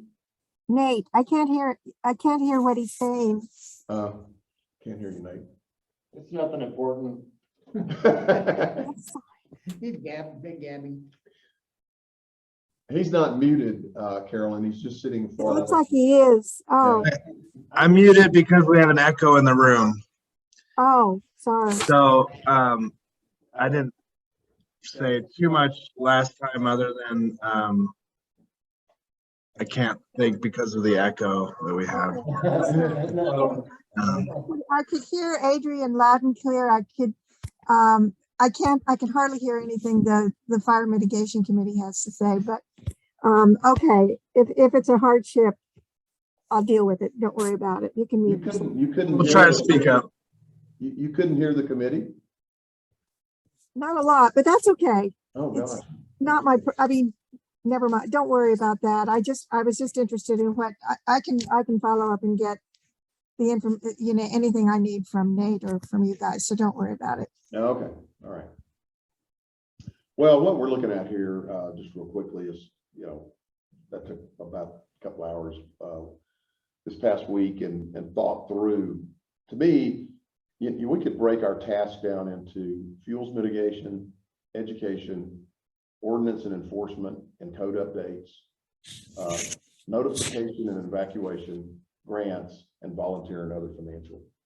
I mean, those to me are the big buckets that we really need to plan for. And I'd really like to get you guys input, even though it's the first time you're seeing it.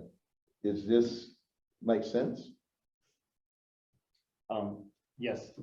The only thing I would add to this is, and it kind of coincides with identify partners to coordinate with. What I think would be a good long-term plan, or maybe even not like a medium-term plan, is talking to our neighbors in Cascade and Chiquita Park, and start, Dave Root and I had kind of tossed around the idea of having a UPass consortium. Because like I think I've mentioned it before, is that if Cascade has an intense fire, or Chiquita Park has an intense fire, once it gets into the crowns there, it's going to travel to the crowns to here. Right. So the more that we can be involved with those guys all the way down the pass and up the pass, probably up until Woodland Park, the more we can start thinking larger landscape scale projects involving those our surrounding or neighboring communities. That's probably a good long-term or medium-term goal for us. I also think that the adoption of a WUI building code might be a good thing to consider as far as a long-term plan. And the only reason I say long-term is because I don't really know how long that process might take, going through the town, going through legal advisors, things like that. That's, like I said, I'm a firefighter. I don't understand all that stuff. But adoption of a WUI building code could be beneficial for us. Like I've said multiple times, is that many of the small cabins that are in this community are either getting renovated to a state that it's essentially a rebuild. And if you have a WUI code in place, then that means anytime there's new construction, it needs to be built up to a standard that's a much more fire hardened structure. So through the course of 10, 20 years, we'll benefit from that eventually. So I think adoption of the WUI code, or at least the discussion of that, should be something That'll have to go through regional building as well, because regional building handles all the codes up here. Right, and The town can adopt all they want, but they don't enforce it. and that is work with the planning committee of Green Mountain Falls, and then them working with the regional Regional building building. department. And once Another regional partnership, building, I think. once regional building accepts those codes and put them out, then individual towns can adopt them. Right. They can't do that until regional building puts them out. Well, I think what our recommendation to our planning commission and our planning committee in this town is that for fire mitigation issues, for fire safety issues, this is what we recommend that they do. And then they to hopefully set up a partnership and an agreement with that would be- the Pikes Peak. Like- So that's why I wanted to sort of try to get a framework for that sort of discussion, because you can say, we want to recommend to the Planning Commission of Green Mountain Falls that we adopt WUI. The first thing you're going to hear is we have residents that can't afford to. Well, as far as I know. And so let Yeah. me finish that. Okay. So we have to be able to address, as important as WUI is, the WUI code is, in terms of fire hardening, we can't forget the reality that it creates a financial hardship. So how do we address the financial hardship? And that to me is, we began to look as a committee at the things that can be done and make recommendations further within the town. You know, and I don't know which direction that goes, but to set up sources of funding to help people. So you're not just addressing one element of the problem, but you're beginning to look at all the elements of the problem. Yeah, I agree. Yeah, that's why exploring the fund for donations or provide financial assistance, I think is good. As far as I know, adoption of a WUI code, it only applies to whenever you're rebuilding or remodeling or upgrading. Now, that being said, there are going to be people out there who absolutely need to rebuild their deck, and they may choose to go with like a cheaper material that's less fire resistant. And, you know, that could put somebody in a financial hardship at that point, or it could potentially put them in a position where now they're saying, well, I can't afford to rebuild my dilapidated deck because now you've adopted this WUI code and now I've got to, you know, spend twice the amount of money to rebuild this old deck. And I can definitely understand that. And if the more we can have avenues for people to receive assistance, yeah, I 100% agree. I mean, obviously there would be some kind of, we wouldn't use Byron's technique and take people's word for it. Would have to prove that they have some kind of a, you know, a roadblock and financial roadblock and, you know, using that fire resistant material or something like that, or affording that. But yeah, if we can set up a systems to make it easier for people who it would be hard for them, then yeah, I would support that. I'm not sure I would set up systems for grants in a regional building code type situation. I don't know either. There's no grants that I'm aware of that you can apply for building your personal property. But what if, and I'm just brainstorming here, I don't have an answer. What if you set up a 5013C organization, which made it where you could accept donations? And I'm not saying the Fire Mitigation Advisory Committee does this for the town, but that is a methodology. You could receive donations that were meant to help people conform to the WUI code where they might not be able to because of financial hardship. Well, I mean, the government also does tax incentives, you know, and there's probably ways in which you can research, you know, the tax incentives, the insurance incentives for homeowners to say, all right, you know, I wasn't planning on spending this much money on buying a composite material for my deck instead of I was going to buy wood. But in the long run, my insurance rates will go down this much, or I'll get a tax incentive, or I might also be able to get some kind of governmental grant funding to help subsidize the cost of, you know, what it would take to put a metal roof on or to stucco the house, things like that. If we can provide avenues for people to maybe go after their own funding as well as, you know, some kind of a actual. I understand what you're saying, but that's well beyond our preview. That's not our job. We're getting carried away on stuff that is not our job. Regional building is gonna have control of this. That's all there is to it. We're gonna have any control of it. We can make recommendations to regional building that we want to accept it and draft it into the town's code. The town can choose to abide by whatever code is out Yeah, there. whatever code is there. And then we just have to, And normally a once code that's in going, place, then regional is our enforcer, so they would enforce that. Yeah. code. They're not normally a gonna code fight us on review that. takes about 10 years through regional building. So About 10 years. Wow. for them to adopt a new code.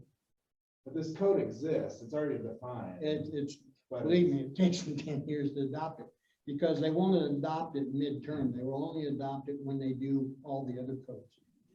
So all the codes come up to standards at the same time. Well, it's still, our part in this whole procedure is the same. Our part in this whole process is just a recommendation, That's true. so. But that's basically with the planning commission. Right. Our The planning recommendation, commission would have the authority to do that. It's still gonna take an average, I think the last update was 7 years ago. So it's still gonna take that average time. You have to realize how long it takes because they're not instituting one code. They're instituting the electrical code, the plumbing code, the building code. fire mitigation code, That sounds all like, the their- other codes. that sounds like their headache.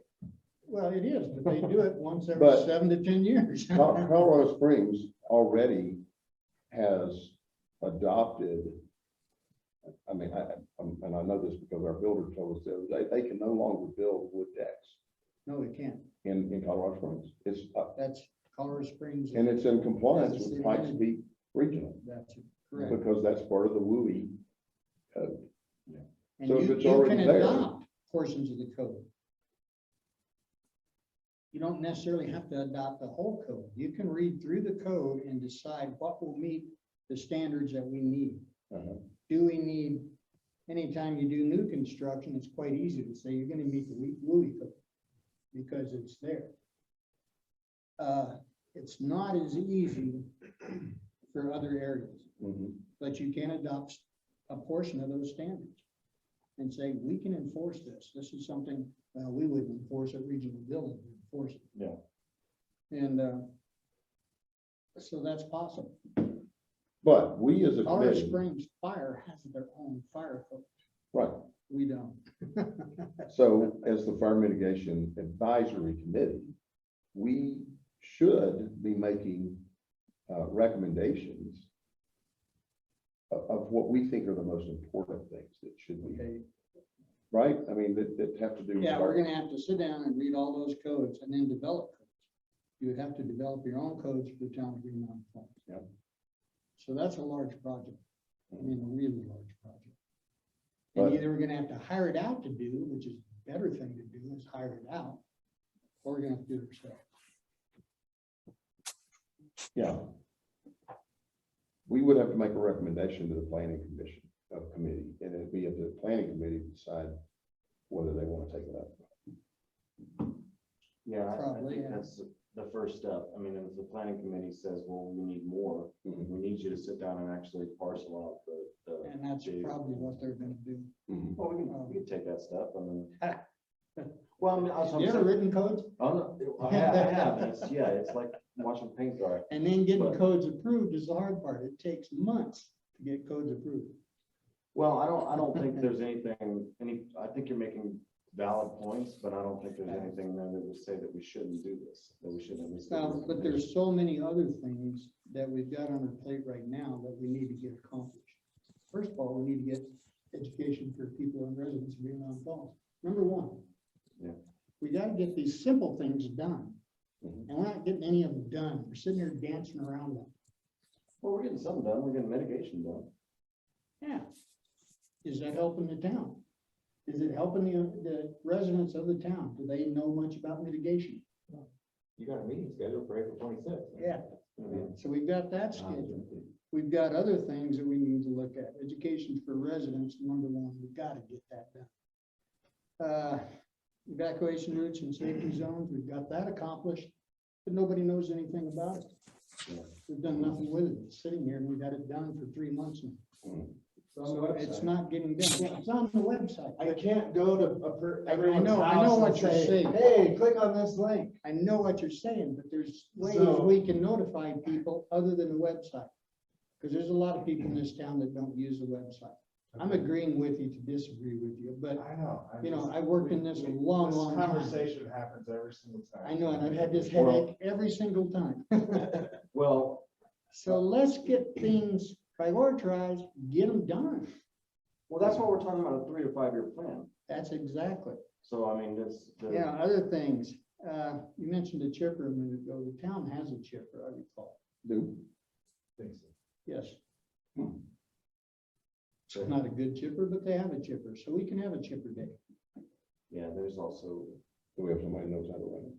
It's easy to run. Yeah, the town maintenance people run it. Is it, okay, it's not the fire department. No, we don't do it. We help buy it, but we don't do it. Okay. And then you have, consideration for future ordinance development. I agree with that, but I would say that's long-term. 3 years to 5 years. Because that's a long process. It will take up every bit of your time. Well, maybe that's just as simple as a phone call to the Pikes Peak Regional Building and saying, what is this process for adoption? when we start. Oh, you mean, I've talked. they've already got that process. We can, if a code exists out there that's already defined, we can adopt it. Yeah. And they can agree. They can and agree they to can enforce it. That's It's what that it is. Yeah, it's basically that simple. But have they adopted that code? They haven't, but we They still don't look have at that. to. No, It the has town to of be Green out Mountain there. Falls have to adopt it. But that doesn't help with the rest of the communities around us. It covers roughly 600 people and nobody else. So Well, You were maybe that's where talking- the consortium might come in. handy. that's, the CWPP is in place. It was written in '07, it's still there. And that needs to be reactivated, whether it's through our committee or through someone else. And what that does, it brings in Cascades, Peta Park, Green Mountain Falls, North Highway 24, Cristobal. It's a U, because it's a UPass. Youth Pass Plan. Wildfire Protection Plan, it is in place. Nothing's being done with it, but it's totally written and in place. It's renewed every year, just because it's renewed every year. Nobody's done anything with it. There's no committee on it. However, we're gonna have to go outside the town of Green Mountain Falls to do that. We can't address it as a Green Mountain Falls item. We have to address it as a consortium, taking in the whole area. So that's gonna be a little bit different. It will probably come outside our realm and bring in other people. Well, yeah, I think the first time I mentioned the consortium, that's when, I think, didn't you say that because of the UPass CWPP already existing as a UPass group, And that's how you could reactivate a consortium? that could be reactivated just by bringing in people from those areas and going over the CWPP and rewriting, because I'll tell you, it's way, way too long. It's a huge, it's So what we're 46, talking about- 47 pages. What we're talking about is, if you take all these things together, it's an elephant. Yes, it is. Okay, how do you eat an elephant? One bite at a time. Yeah, one bite at a time. So that's what I'm trying to do here is, the three of us plus Kelly, Yeah, so the four of us that are on this committee today, it's humanly impossible for us to eat the elephant. So what we're gonna have to do is break it down into manageable pieces and have other people involved as subcommittee members.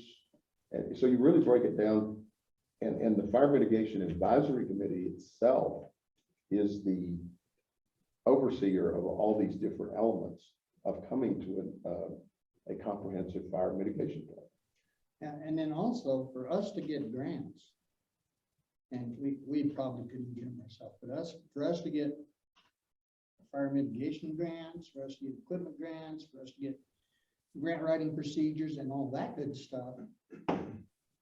In order to apply for a federal grant, you have to have that CWPP recognition. In other words, they want to know if that exists. It does, and it does. It does exist. And we put it down. on the mile There fire, has right? been nothing done with it in 10 years. Right. But at least, I understand.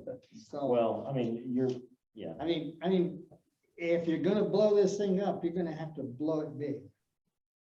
All right, let's take a step back then real quick. Okay. So we have 4 committee members right now, and we're having the discussion right now about what's our capacity. Is there any people on the horizon, any 5th member on the horizon? There is a person that's thrown his name in the hat. He's currently on another committee. Within the city here? Yes. He is someone with past experience in firefighting. So he would not be someone that, coming in without any experience. So we have somebody on deck. I don't have You don't have an application. right. He's waiting to put his application in until after the changes occur. Okay. The new mayor and the new Right. board of trustees. So that's good. So we've got people who are interested. So We we'll could- lose someone from another committee. Yes, that is correct. You're going to lose somebody from another Yeah. committee. That's some. of the We'll try committee's to, problem. I'll try to get some, So. Facebook All reminders I'm out saying there. is we need to get our little portion here done first. Mhm. Well, there's As some we projects though that we're not gonna expand get those done. portions, we can do that, but we can't do it under just the town of Green Mountain Falls, because it involves so much more. But somebody's got to lead those efforts, Rich. That's what I I'm getting don't at. You have disagree. to have assigned accountability for each one of those I tasks. do not disagree. Otherwise, they will never happen. I think, Dave Ruth when's his retirement date? It's already, I think he's Yes, already he's retired. retired, Yeah, he's gone. and he was a member of that original CWPP meeting. I know, well, I'm thinking of Dave Root as probably the person that I would want to talk to about having phone numbers for folks that we want to call them, Chipeta Park and Cascade, and that were a part of the. Some that were originally on that committee. Well, it might be good to reach out to some of those people and say, hey, we're starting to think bigger picture outside the boundaries of Green Mountain Falls. I mean, we could reach out to them and see how, if they're still engaged, That's if what there's somebody who's That's what I'm trying to tell you. That is beyond this committee's scope. to reach out to them. You can reach out to them, but we as a committee cannot form that CWPP just for the town of Green Mountain Falls. You can't do it. Right. It has It's to a- be it's the a- whole group. I'm talking about reaching out to those people to get the consortium, get the band back together so that then you can then talk about redoing that CWPP, if you Okay. even need it. It does need it. Because I mean, well, right now, what is the CWPP for? What is it All the used stuff for? we're doing right here. But what is it used for mostly? What is the Right. actual the practical application of the CWPP is to check a To box get money. to get money. Is it fulfilling that role right now It- as it sits? Somebody might be getting money. It's not Well, we us. got the Mile High Youth Board grant by checking that box. Yeah, I don't think it had anything to do with having a CWPP. a lot of. There was a federal question grants in you're there, I not think, allowed to that- have as Yeah. grants unless you have a CWPP. And luckily enough, we still have one in place. That's what I'm saying. If we have one in place, however lengthy and maybe outdated it is, at this point, if it is fulfilling its task of checking that box so that we can apply for those If that's grants. all you want it for. just say Well, you that's what got I'm it and saying. check it. I'm just speaking practically. Is There's it- one person that signs that every year and keeps it going. I agree. That's what I'm saying. Most of those plans are pretty worthless. Except, There's a lot of good information in it. All the stuff we're covering here is actually in that plan. Yeah. So, okay, well, I think we just talked around in a circle there. yeah, and that's what I'm saying. We need to get our portion of this thing done. And then we can expand it. But we need to get our portion done. And We're what would working you call for our the portion? town of Green Mountain Falls. Okay, What do we need to accomplish for the town of Green Mountain Okay. Falls? We need to accomplish education, evaluation routes, all that other good stuff we've talked about that we haven't quite got. We've got them written, we've got them in place, we just haven't pushed the information out there yet. Okay, well, then I have to ask this, by what metric will you measure accomplishment? If we get it out to the public, Well, and the we can- public has the information. Well, okay, and we can technically say that now, which I would agree that there's probably a lot of people that aren't going to the website and finding it. But if we want to say that before we do this, we have to accomplish this. We No, need to I'm define not what saying that. I'm accomplishment looks saying we like. need to accomplish our goals for Green Mountain Falls. I know, that's what I'm saying. Then we can go accomplish goals for the CWPP. See what I'm saying? We gotta get Did these you goals put that accomplished matrix back first. up there, please? We gotta get these Nate. goals accomplished first. That's what I'm saying. Okay, so let's look at this again. Education, that's what you're saying, okay? That's on there. Ordinance and enforcement and code updates. We have ordinances Yeah, on the books that are not being enforced. that's a fact. As a committee, we ought to be demanding that our board of trustees, or strongly recommending that ordinances be enforced, right? And that's part of education, by the way. That's When the ordinance citizens enforcement. say, why have we got this ordinance in place that's not being enforced? I mean, that's accountability, That's of the board. accountability of the town Okay. council. We can make those recommendations. notification of evacuation. That is a Green Mountain Falls thing. Grants, that is something that we need. Volunteer and financial assistance, that is a local thing. There is nothing in this list right here that has anything to do with outside Green Mountain Falls. Yeah. Nothing. What I'm saying is, we need people that are driving each one of those.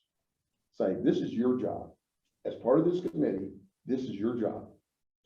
And driving it home and making it happen. I consider that, But what I'm saying is, there's only 5 committee members. and There's- that's just it. 6 things up there. And under those 6 headings, there are lots of things to be done. So I think if you have 5 committee members and we agree on what the priorities are, then you begin to say, that's your responsibility. Go attract other people to work to get that done under your supervision as a committee member. You know, Rich, I think I hear what you're saying. You're saying not to get too far ahead over your skis. Yeah. And I agree, you're right. I fully believe that us, like many other committees, could definitely start becoming too ambitious. So I understand what you're saying. But before we commit to saying that we're not gonna pick up project C without finishing project A, we need to define what finishing project A is. And we also need to recognize that sometimes, we work in government. Sometimes projects don't get completed.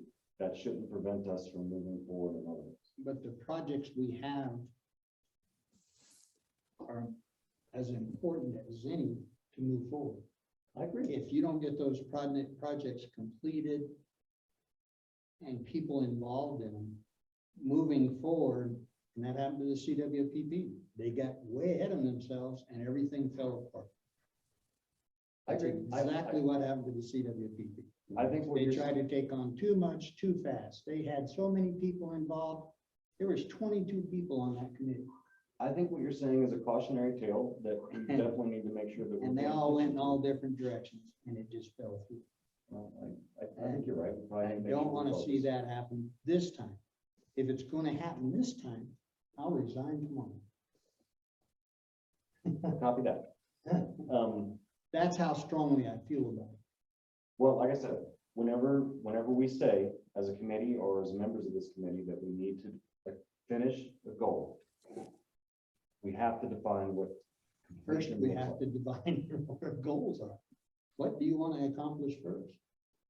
That's what a 3 to 5 year plan is. It is. but It's what a- do we want to accomplish It's these first? things are gonna get done over this time frame. And here are the priorities over that time frame, and here are the assigned accountabilities for making it happen. And when we started this committee, we had what? Priorities we were supposed to accomplish. Mhm. Remember those? Yep. Did we accomplish them all? Not all of them, And they're all- but we have accomplished some of them. We have accomplished some of them. Some of them we haven't completed. Well, and like I said, that's where I have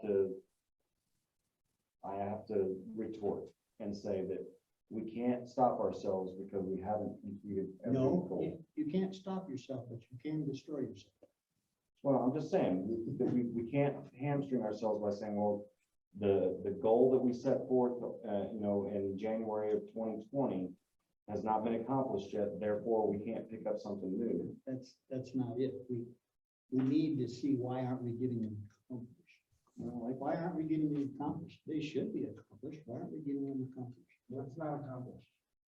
Number one is the fire evacuation plan is not completely done. There's a pre-fire evacuation plan and there's a post-fire evacuation plan that needs to go with it.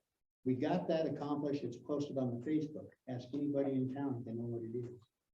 It's on the website. I And we, don't, Well, I know, No, it's on the can you listen for a website. second? I agree. The committee said that we wanted to do this evacuation plan. We all worked as a committee to do it, and we did it, and it's done, and we presented to the board, and they accepted it, and we posted it on the website.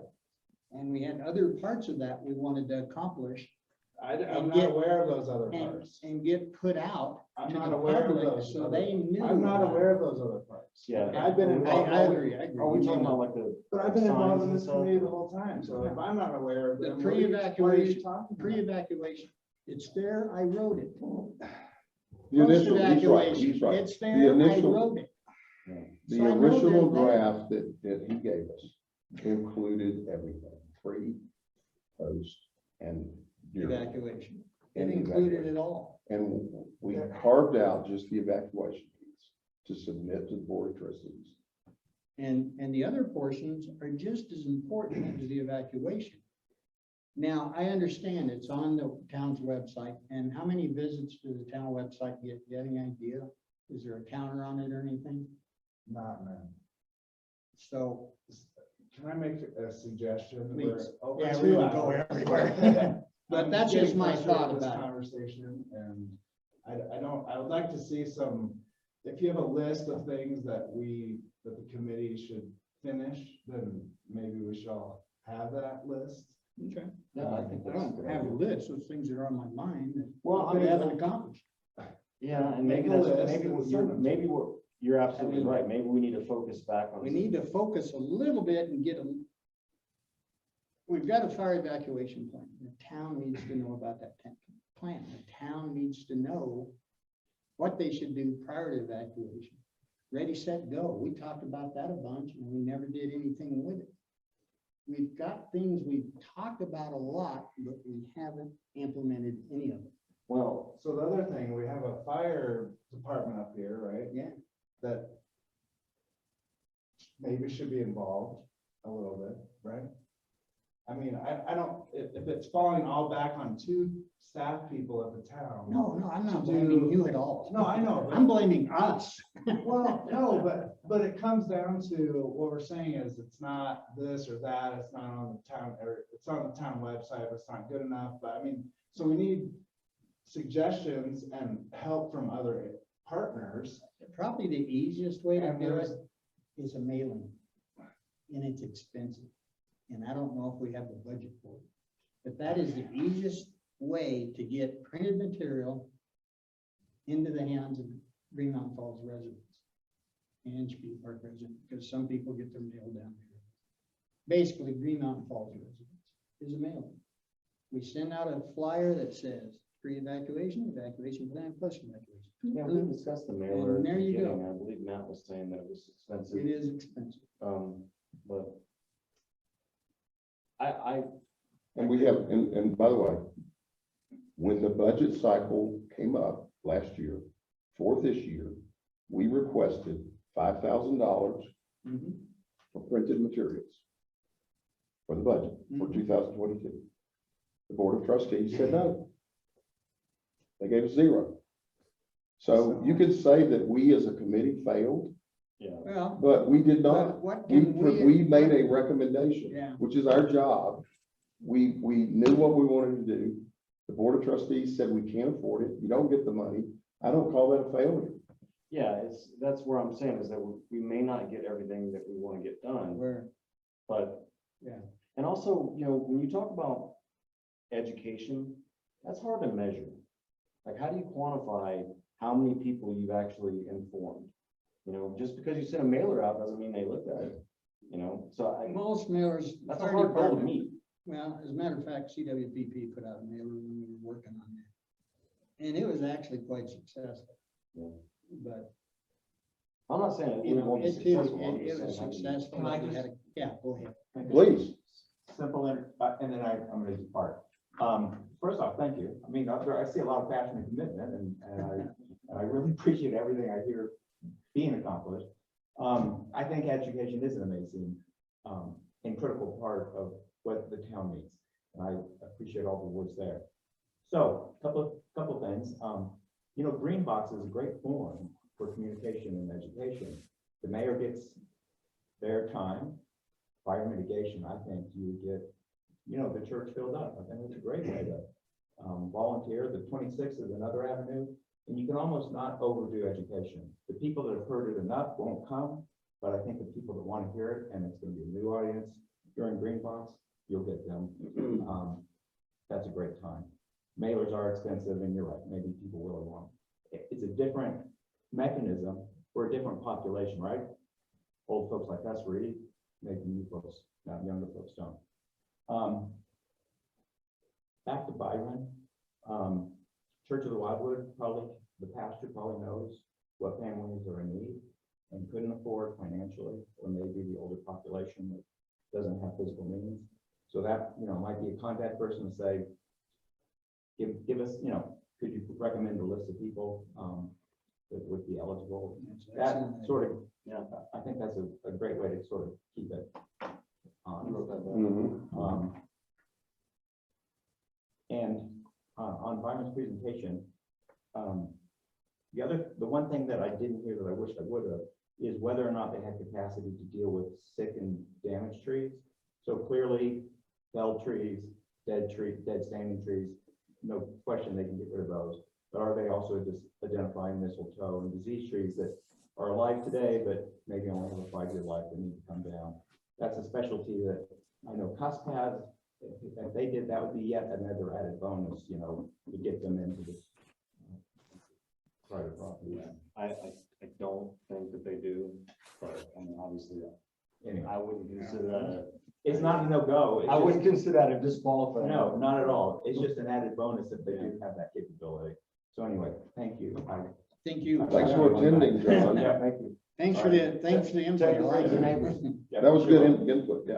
All right, appreciate it. Yeah, I agree. That's a great one. I agree, it's frustrating. I mean, I've been frustrated with this stuff for close to 30 years now. The way I have to just understand that I'm working within a governmental system that's You do. imperfect. We don't always get everything we want, and if I can get a percentage of things accomplished, that's really my goal, is a small percentage of accomplishments. That's how I measure success. It doesn't have to be 100%. Do you know by any chance how much it would cost for a mailer for Green Mountain Falls? I mean, as far as postage, do you have any idea? Well, if you mail to 600 people, Times 50 cents, cents. that's $300. Well, but that's just the mailing cost. You gotta print So something you have to to print mail. something to mail. But there are some things out there that are already printed and are free for copying. Yeah. There's a lot of stuff out there that you can copy. But The when county's got one, they've got a trifold in their system. It's not a great one, but it's a How trifold do in you, their system. I go back to what Dan was asking, how do you measure the effectiveness of that campaign? To know whether the cost justification is there? What did you, Well, how do- by how do you- doing that, what did How you do you accomplish? measure the internet? How do you get justification on the internet? I don't know.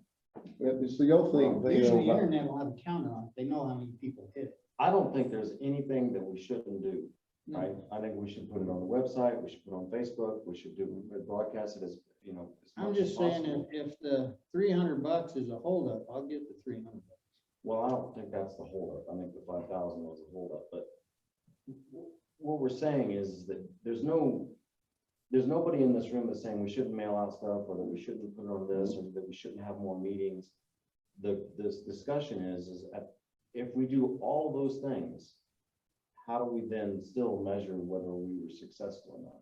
And that's pretty much, it's a measurement. The only way you're gonna measure if it's successful, if nobody dies trying to get out of this town on Right. fire. Right, and then, That's about it. but we can't say that that's our measure of success and our threshold that we have to meet before Well, we. maybe. No, but I mean, that can't be our threshold that we have to meet before we move forward with anything else. No, So, of course not. But I feel like that's a moot point as far I as. just think we need to focus on the community a little bit more right now. And then, Okay, what are the priorities that we set last year that are still undone in your mind? well, evacuation plan, how many people know we have one? Don't know that. That's the measure. but- Yeah. Pre-evacuation, does anybody know anything about it? Post-evacuation, know anything about it? Another thing we probably should throw in there that's more devastating a lot of times than the fire itself. And that's flood education.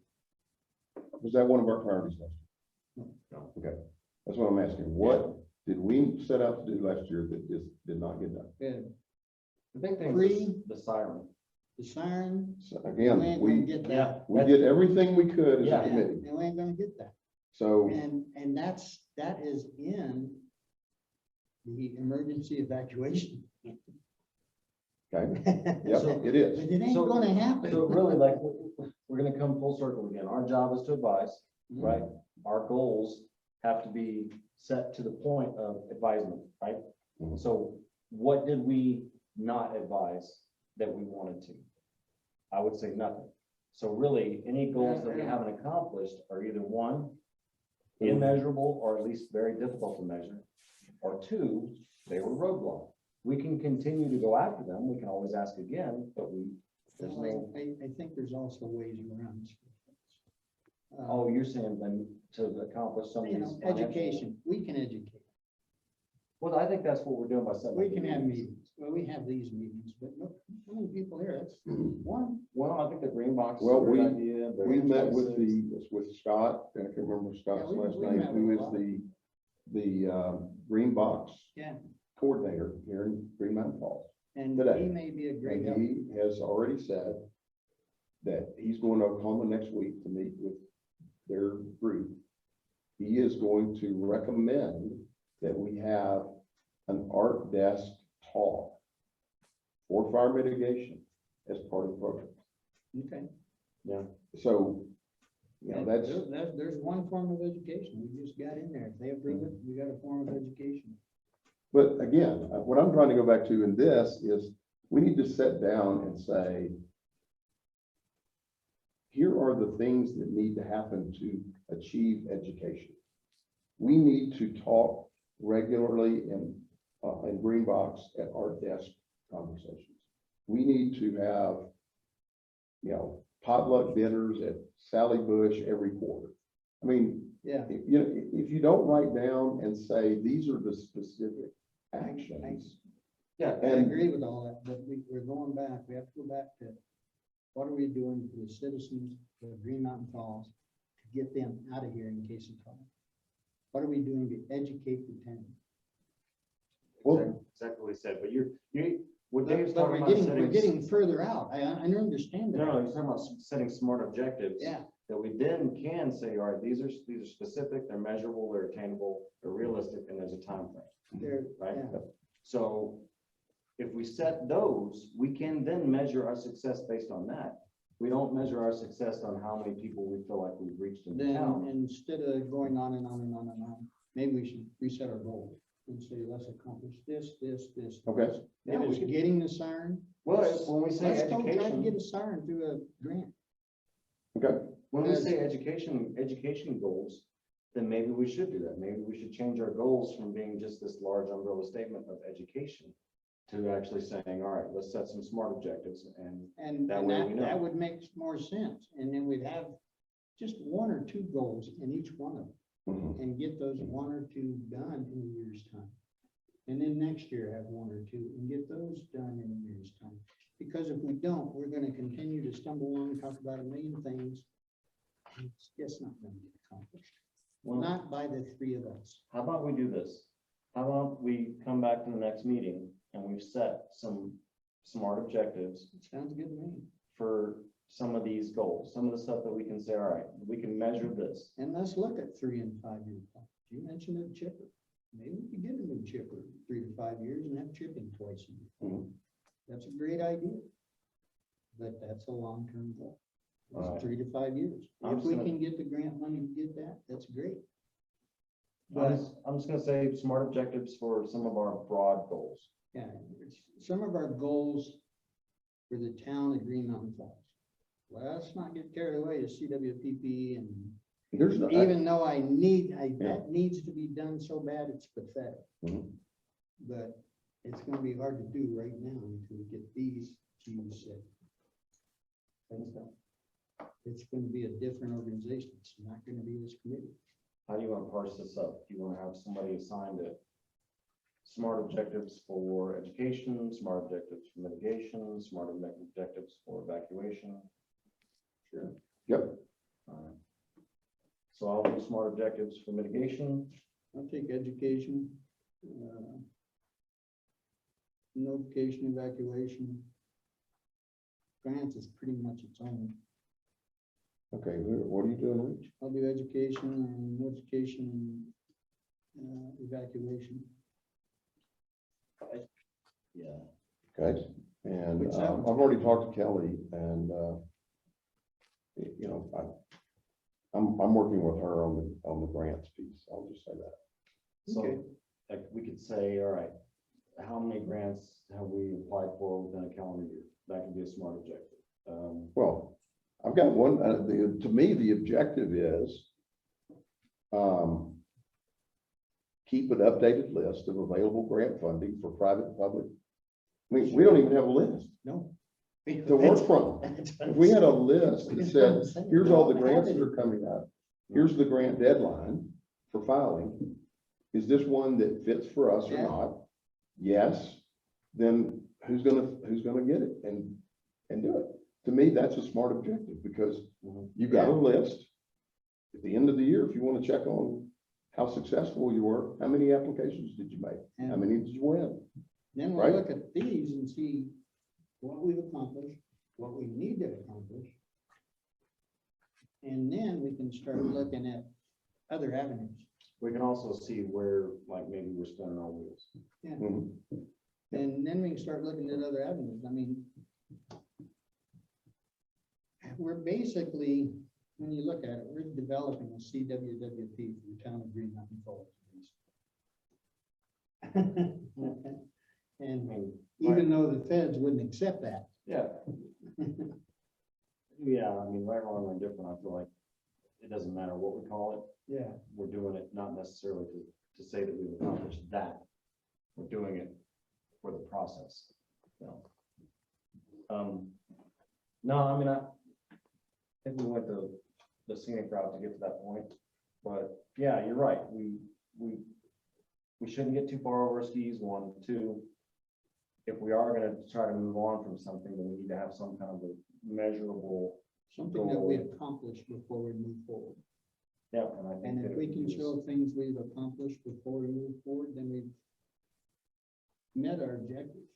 And then as we move forward, we can meet those objectives. Yeah. But I think we're getting too scattered. And it's just what's happened every time in the last 30 years. I'm with you. I've watched it happen over and over again. Taking time to refocus is not a bad idea. That's just my thought. Okay, so next meeting, what we're going to get is an outline of actionable items in a time frame and who's responsible. Is that right? Yeah. Let's look at you say you're working on grants. Is there any in there for the siren? I don't know. But, I mean, to me, if you take the responsibility for notification, Yeah. and part of that is siren, you're taking the responsibility for figuring out, are there grant available to fund equipment purchases for notification? Yeah. And the answer is no. None that I'm aware of currently. I checked with the manufacturer. They don't have it. Okay. So there's possibility of some others. And What are those sirens cost, 30 grand? yeah, that's the price of it.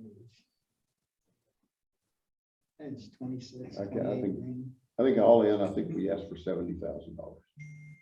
So that was, I'm not sure what the entire thing I was. think that was the, I've got it ask written down somewhere. from the Board of Trustees. Are we doing an officer vote tonight? I believe we are required to take action on the officer selection. I think, can you just give us the thumbnail, Nate, on what the requirement is? It's just the first meeting of every year.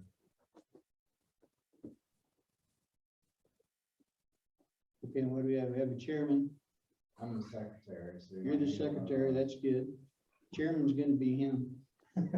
All in favor? Aye. Yeah. There we go, that's done. Informal? It's pretty informal. Vice chair, secretary, head secretary. I will remain the vice chair. I mean, I'm fine with just remaining the same. I mean, this would definitely. speak Sounds on good your to me. behalf. You're, as the chair, you're doing the lion's share of it. Well, I wouldn't say I'm doing the lion's share, but I'm trying to keep at some path of 4. No, I think you're doing a great job. Say two. Did you want a motion to? I move that he stays vice chair Okay. and he's chair.